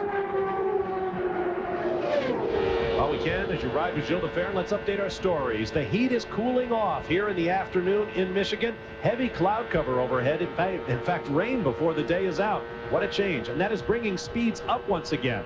The engines have proven to be reliable. Very few engine problems on the day.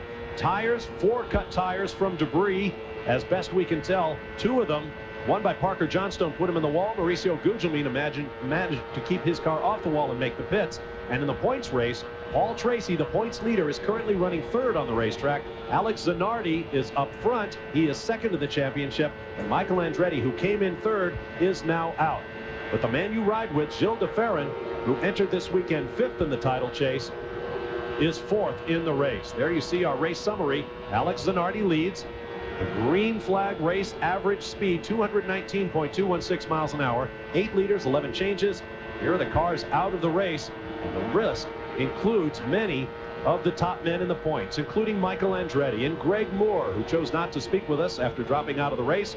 Scott Pruitt is gone from the number 6 spot in the championship. Jimmy Vasser, the defending champion. Raul Boesel. The list goes on. And Bob, you can see those clouds back there over in that screen looking over turn 2. That's where the weather comes from. It's got quite a bit darker. Cooled it off, and now they're running very quick. Paul Tracy goes past Brian Herta, pulls up on Max Pappas, one of the Toyota-powered cars. Pappas running in 9th place. Here are the cars still running after 203 laps. 11 cars. Alex Zanardi up front. 4 cars on the lead lap. Mauricio Gugelmin is in. Gary Gerald. We watch the Pac West team routine service. Mo getting that refreshing drink. It's going to be close as to whether or not he can go the distance. We're expecting his teammate, who's running in 2nd, in just 3 laps, maybe 2 laps now. Did you notice that Big Mo nursed that car going out? We didn't see any light up of the tires.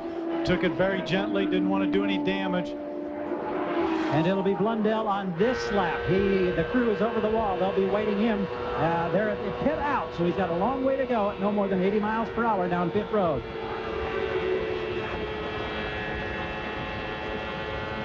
You see the running order with 211 laps in the books.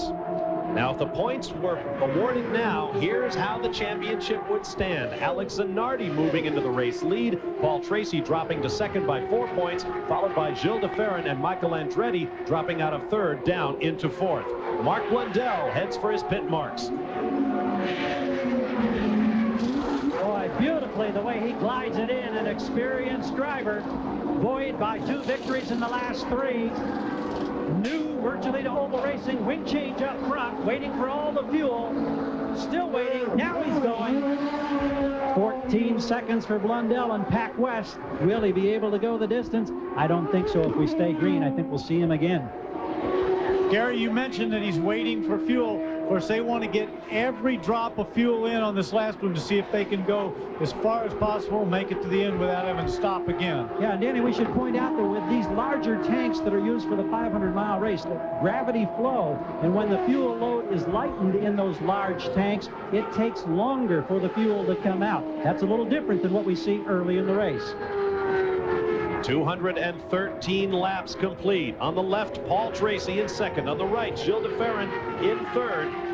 Drivers are going to be trying to stretch that pit window so that they can be sure of having 1 stop left and perhaps having fuel on hand for a battle as de Ferran goes low up against Tracy.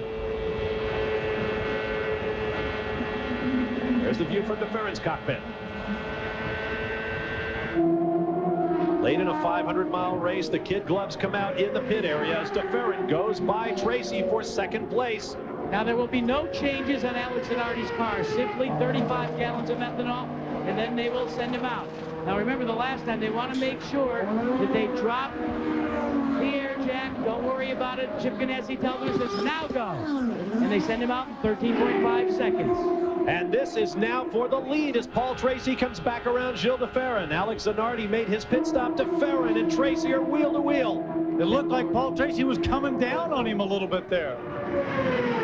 On the backstretch, Tracy keeps that high line. Well, now he goes down. He may be headed for the pits. For the pits. That's why he was trying to come down there. De Ferran continues on his way. Paul Tracy headed for the pit lane. Here he comes.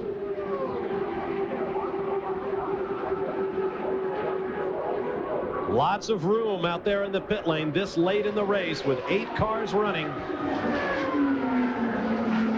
Here's another perfect entry. These guys have got to feel like they're crawling when they come down here at 80 miles an hour after running in excess of 225 out there in the oval. Everything looks good. Here the revs come up.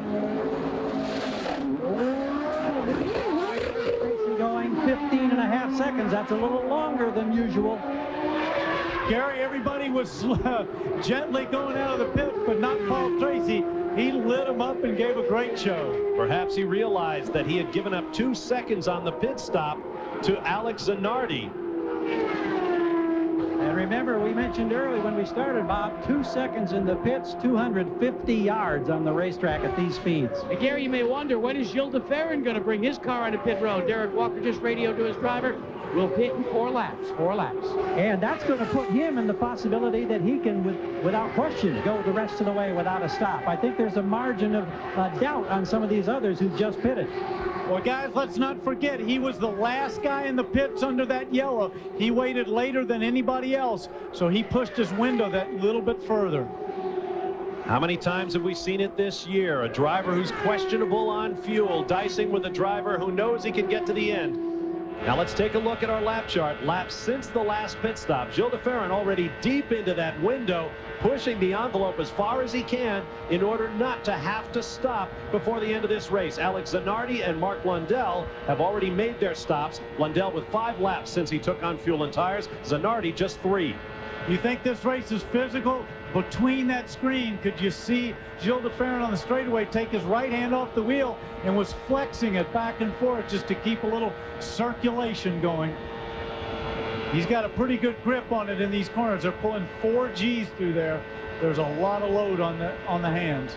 The contrasts are so sharp at this level of motorsport. The driver must remain calm and relaxed with all the violence and the speed and the power and the noise going on around him.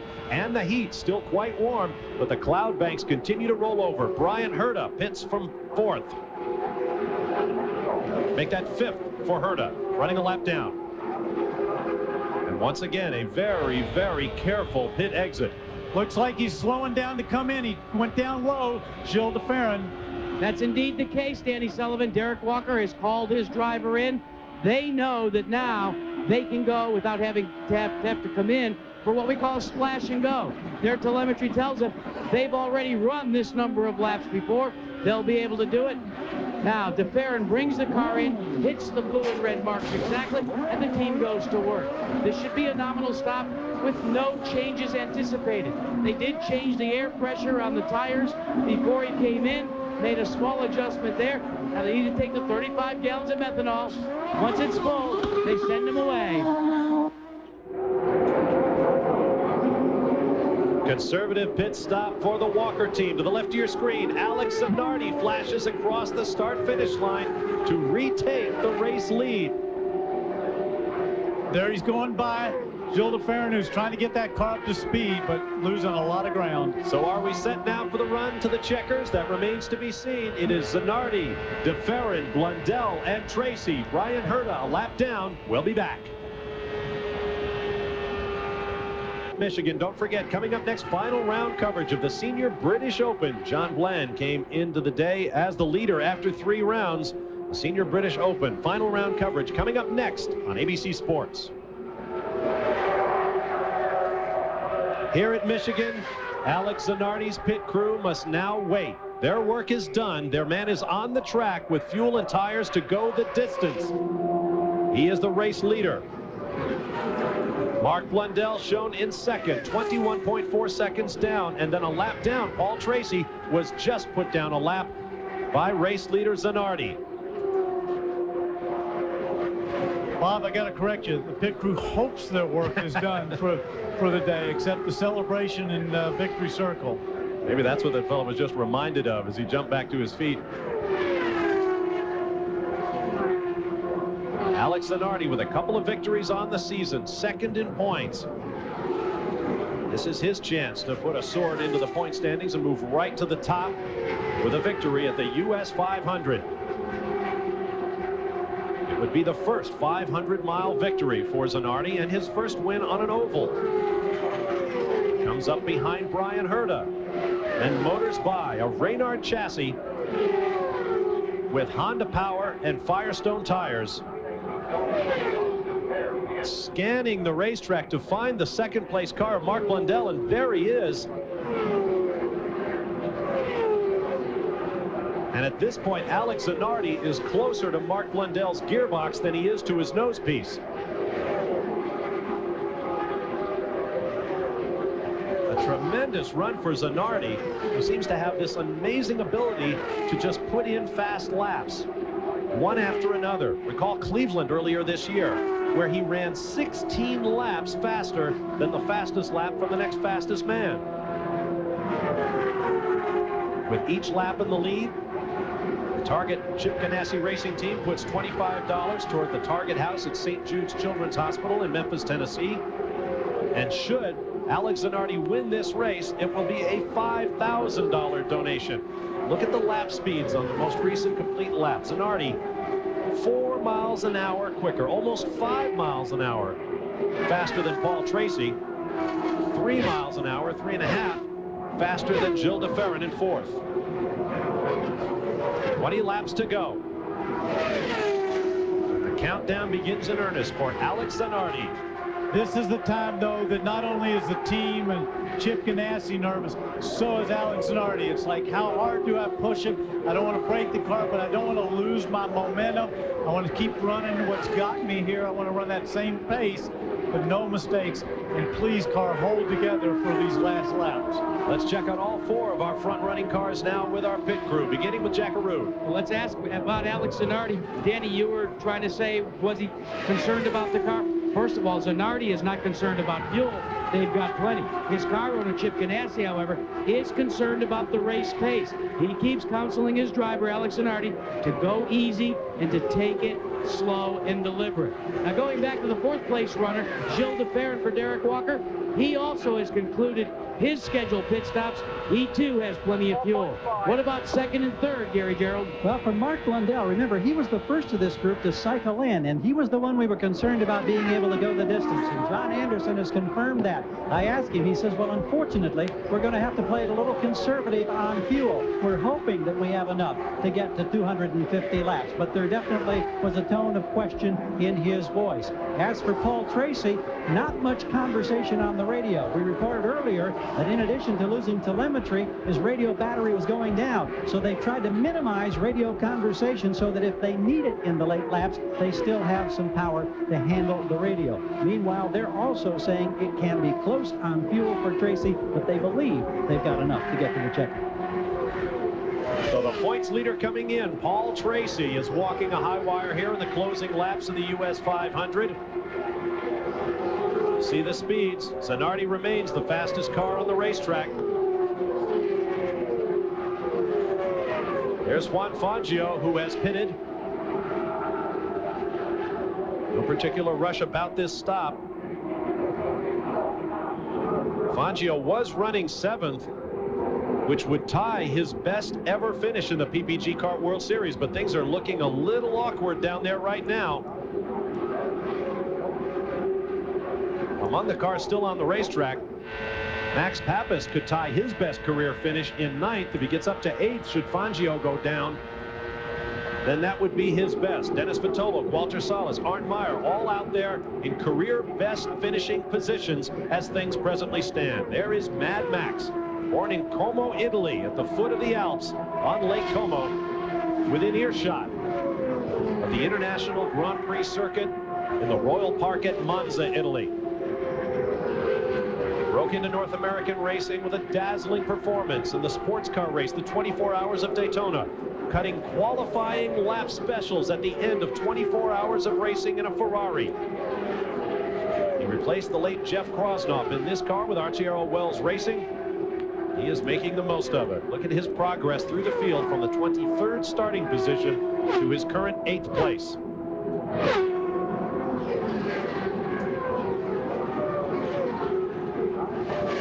Max made his first visit to Le Mans earlier this year to drive for Ferrari. Even though he enjoys what he's doing here, including his new digs in Newport Beach, California, Max Pappas remains an Italian racing driver through and through.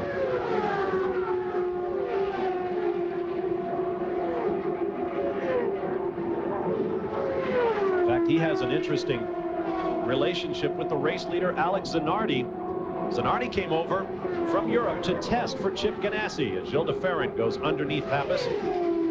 Chip Ganassi liked what he saw, invited Alex Zanardi to sign a contract. Alex said, well, I also have arranged the opportunity to test for Cal Wells and the Arciero team, and I feel that I am honor-bound to go do that.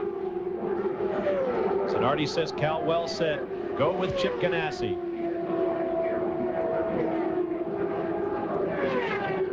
Max Pappas now in that ride. There's Hiro Matsushita of Japan, shown in 9th place now.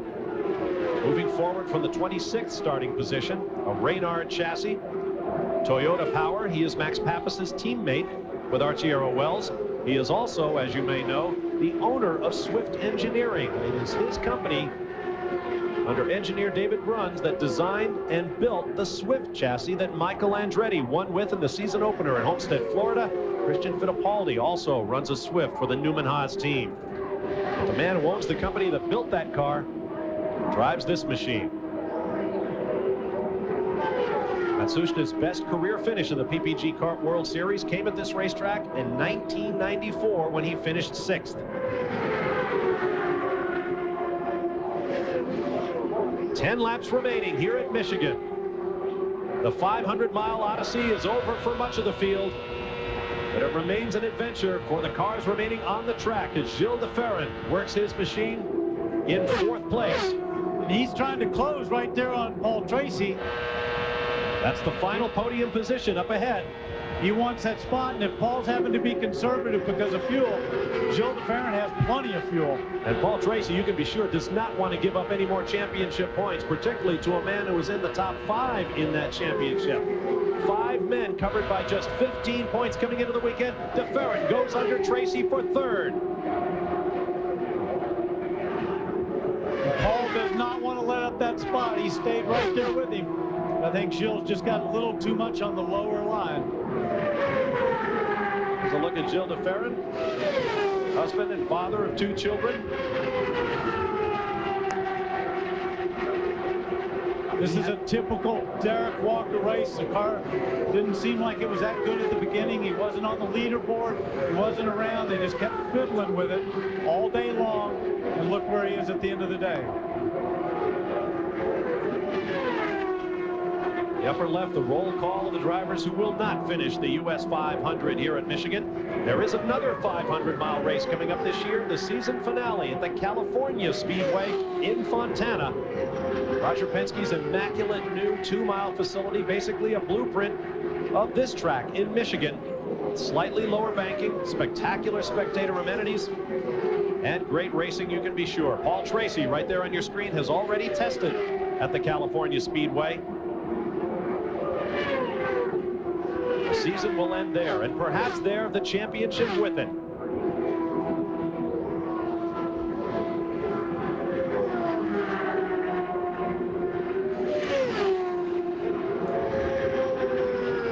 Laps ticking away, and Mauricio Gugelmin is back in the Pac West pit. No tires, just a little splash of fuel. That's exactly. You got it, Danny. That's all they needed. They were in there early, a couple of laps ahead of his teammate Blundell. Could that be an indication that Blundell may yet have to get in for a splash? That's what we're going to try to find out. 6 laps remaining as Mauricio Gugelmin brings his car back up to speed. A Reynard chassis with Mercedes-Benz power and Firestone tires. 5 laps to go.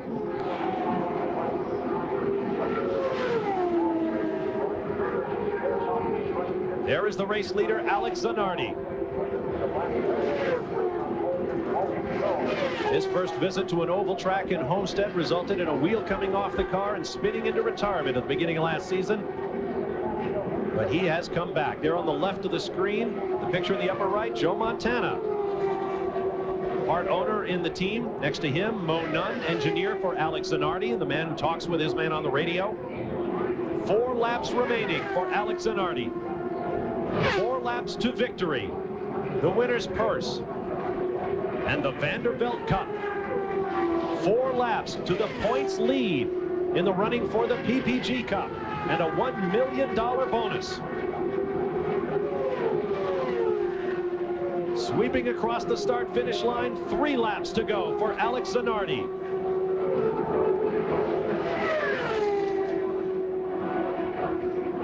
And now the seconds begin to seem like hours for the racing driver. Listening for the sounds as you watch Mark Blundell in second. This will be a huge boon to him. More championship points moving up the charts. Think about his last 2 races, a couple of victories, and a second-place finish here. 2 laps to go for Mark Blundell.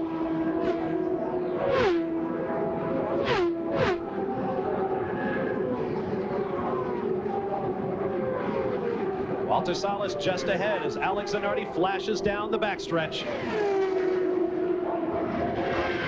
When he hits the start-finish stripe, the white flag will wave in the hands of flagman Jim Swintal. There it is. And Alex Zanardi takes it. 1 lap to go. Less than 2 miles remaining to his 3rd victory of the year as Alex Zanardi has taken this championship by the neck. And one of his big goals, he told us this week, Bob, I want to win on an oval. This would be his first if he can hang on for just about 1.25 miles. Target Chip Ganassi Racing has been absolutely bulletproof in the US 500. They are the one and only team to win. Last year, Jimmy Vasser. This year, Alex Zanardi, as the checkered flags wave over the Italian's 3rd victory of the year, and a celebration breaks out in the pits. 6th career victory for Zanardi, his 3rd of the year. 8th win of the year for Firestone tires and the 3rd for Honda engines. A fist in the air, and why not? A well-earned victory on a steaming hot day here in Michigan, and Alex Zanardi's resume is complete. He has his oval victory, and best of all, it comes in a 500-miler. We'll be back. He has come into victory lane like a conquering hero, coming out of the cockpit, kissed the car. You got your first oval track victory. Congratulations. Well, you know what? There was a lot of people that said, yes, Zanardi is quick everywhere, but he can't win a 500. He's not smart enough. Well, today we proved they were wrong, and this baby did the work. My mechanics did great, and my engineer Maurice Nant gave me the best piece of equipment I ever drove in my whole life. You know, let's talk about Mo Nunn for a second. We have documented the fact that you wanted to win an oval track race. Maurice Nunn has won in Formula One, won all over the IndyCar circuit. It said that the one place he wanted to win more than anything else was right here at Michigan. You brought it to him, but early in the race, Alex, in the drive-through after the penalty, what went through your mind? Well, I think we have to look at this because that could be a problem once again. I went in Jimmy's pit instead of mine. But anyway, everything went smooth from there on. I'm just sorry that I screwed Jimmy's race at that point. I don't know that what happened later on to him, but he was fast. He could have won that race too. I'm sorry for him. But anyway, this year is going fine. I mean, Mo Nunn is going to retire next year, if he will. And we won Long Beach and Michigan, which... Yeah, but wait a minute. The season isn't over. How many more can you win? Well, I'm going to try to win it all, but it's not easy. Today I had the car. I had to bring it home in this position. What about the Firestone tires and the Renard Honda package? How did it perform? Renard is fantastic, and this is one of the best days of my life, and I have to give a big thank to these guys, not simply because they gave us this kind of car, but because if I'm here today, it's also thanks to them. The Honda was great. I mean, in the heat, it performed so well. We were able to run full power of the time, whether other people had to probably, you know, slow down a little bit, and the Firestone was simply fantastic. I mean, we had the tire. Well, now we've done the math. You have a 6-point lead in the chase for the PPG Cup over Paul Tracy. How does that feel? Well, my mate Paul, Paul is a great driver, and I'm very, very proud to be in front of him right now in the point standings. All I can do is live day by day, get the best out of every day, and try to, you know, turn back just when we get to Fontana. Well, Gary Gerald, the one thing that Chip Ganassi said on the radio as Alex Zanardi pulled into victory lane as he gets the hug from his wife is, "You are my hero, Alex." Well, he's a good one, a role model. Here's a man who'd won 2 of the last 3. You settled for second today. You were saying the vibration on that last set out there in your hands, tough physically for you for this 500 miles. Yeah, it was a little bit tough at the end because we changed onto the prime tire at the end, and we picked up a vibration. And I was holding on so tight, I just couldn't relax, and I lost a blood supply to my left hand, and I didn't feel like I had a hand on the left for a moment, but we're okay. For a man who comes from road racing strictly and now adapting more and more to ovals, how comfortable are you starting to feel? Honestly, I never feel comfortable around a super speedway, but at the same time, we've always ran very well. But I still need to win one on an oval. That's still eluding me. You were the first of the leaders in this last sequence to come in and make your pit stop. So were you concerned about having enough fuel to get to the checkered flag, and did you have to play it conservative? No, I think we were okay on fuel. You know, the team were doing a fantastic job. Again, they operated so well, you know, on the pit stops, and they read the race very well. We were okay on fuel. A little bit marginal at the end, and we had to drive a little bit conservative, but I'm sure everybody did. When you consider all of the frustration that you went through with the injury last year, your first year in this circuit, and then what's happened here, winning 2 of the last 4 races, on the podium again today, what a transformation. How does that make you feel? Makes me feel really good. I mean, I'm loving it, every single minute of it, and I'm looking forward to moving to my new house next week, and I'm here. I'm in the USA. It's great. Well, congratulations again. Thanks a lot. Jack? Well, look who we've caught up with. Joe Montana, who's part owner of this Team Ganassi team for Target, along with Chip Ganassi. And first, Joe, you've been to Super Bowls, you've been to all the great events. How's it feel to get a 500-mile victory? I'll tell you what, it was a lot tougher than I thought. Well, you get ahead like that, and you just pray nothing goes wrong. You know, he ran a great race.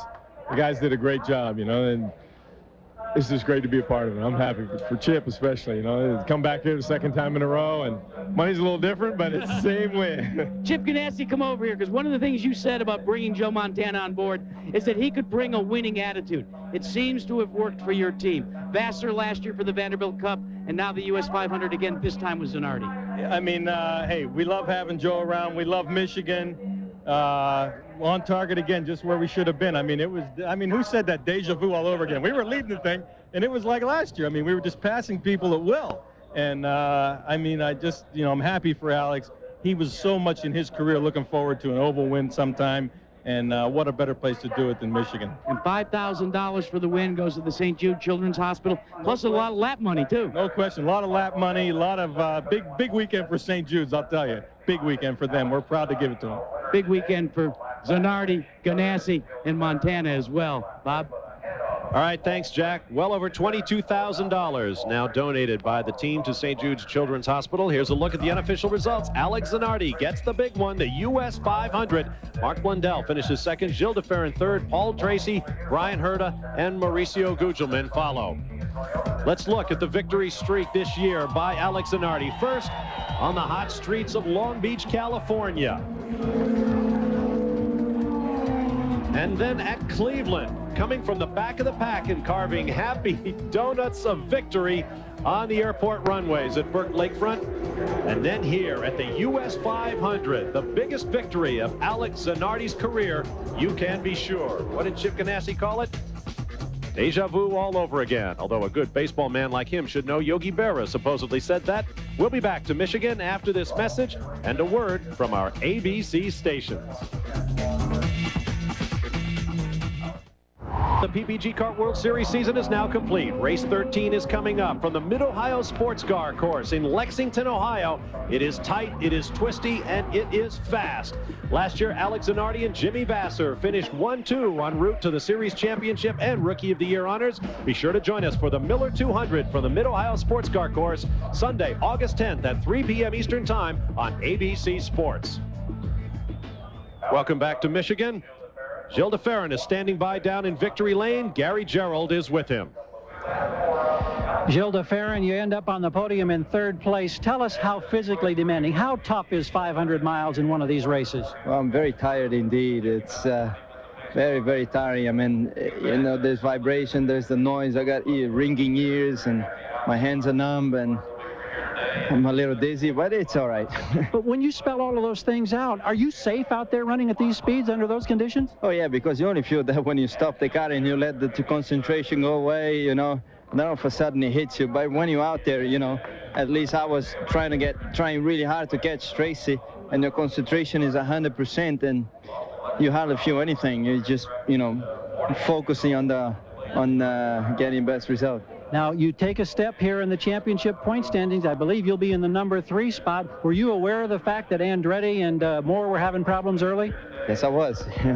Indeed, I was very aware. Yeah, I was told that on the radio early on, and you know, but really, that didn't really influence our strategy. All we wanted to do is to get to the end in the best possible way. They want you on the podium. Go enjoy it. Thank you. Thank you. And we've caught up with Paul Tracy, and Paul, I'll tell you, not bad for a guy that had no telemetry, had no radio, lost your helmet. This has been a tough weekend for you. This has been a tough weekend for everybody, and for the crew. Everybody did a great job on the team, and given all the circumstances that we had today, I mean, we had the cards stacked against us, and you know, we hung in there and just went off our schedule, and you know, we got a good finish. We ran up a second for a while, so you know, we just didn't have the handling there at the end to stay with those guys. Near the end of the race, we noticed that some of the guys began to overtake you. Was that a result of the handles, or were you a little concerned about fuel as well? No, we were good on fuel because we pitted late, and you know, we just had a big push, came into the car the last 70 laps, and we tried to take a whack at it and dial it out in the last stop with a couple turns of front wing and more stagger, but you know, as the run went on, it started pushing more, and Gilles just, you know, reeled me in and got by. You've done an incredible job with what many people say is a chassis that really needs some work. Have you guys gained on it at all? Are things getting better for Team Penske? Well, they weren't looking good today, but we finished well, and you know, we've got some work to do. We know that, and we're going to test for 3 days this week and see what we can find. Bob? All right, thank you, Jack. Long day for Paul Tracy. but a great day for Alex Zanardi, who will collect the Vanderbilt Cup, emblematic of victory in the U.S. 500. We'll be back. I want you to take a look at the roll bar in Brian Herta's car. You can see that half of it somehow has disappeared, and we don't frankly know just what happened, and Brian Herta doesn't know either. He's sitting up here talking with journalists at this time, and maybe we can get a quick question with him. You were saying that you don't know what happened to that roll bar. Did something in one of those incidents maybe come flying right over your head? No, those guys are throwing stuff at me, I think. It's a shame that, you know, we had that stall there with the second to last pit stop because the shell car was running pretty good. But, you know, this is all the kind of stuff that happens in these 500 milers, and this is why you hear all the drivers say, you know, we just feel fortunate to finish this thing and get a top 5 and look forward to Mid-Ohio in 2 weeks. Now, was that situation where you stalled because you were really trying to baby the transmission because there'd been some transmission failures with Reynard chassis? Well, that's right. The crew was telling me on the radio about the problems everybody was having with the gearbox, and so at that point, you know, we just tried to be as easy, or I tried to be as easy as I possibly could, leaving the pits every stop, and it just caught me out one time. It happens. You battled back from adversity to a 5th. Nice job. Okay, thanks. Bob? Good finish for Brian Herta. A look at all of the results. You've seen the top 6, led by Alex Zanardi in his victory. Dennis Vitolo finished as 7th. 4 drivers today scored career best finishes in the PPG Kart World Series. Some of them went off on the end of the hook. We'll be back with more live from Michigan Speedway when we return in just a moment. By Firestone, America's tire since 1900. Miller Lite, who reminds you that anything can happen at Miller time. At Target, you can expect more, pay less. And Ford and your Ford dealer. Have you driven a Ford lately? Back in Michigan, here's a look at the point standings after 12 rounds of the championship. Alex Zanardi will take a 6-point lead into our next stop in Mid-Ohio. I'm Bob Varsha for Danny Sullivan, Gary Gerald, and Jack Arute. So long from Michigan Speedway.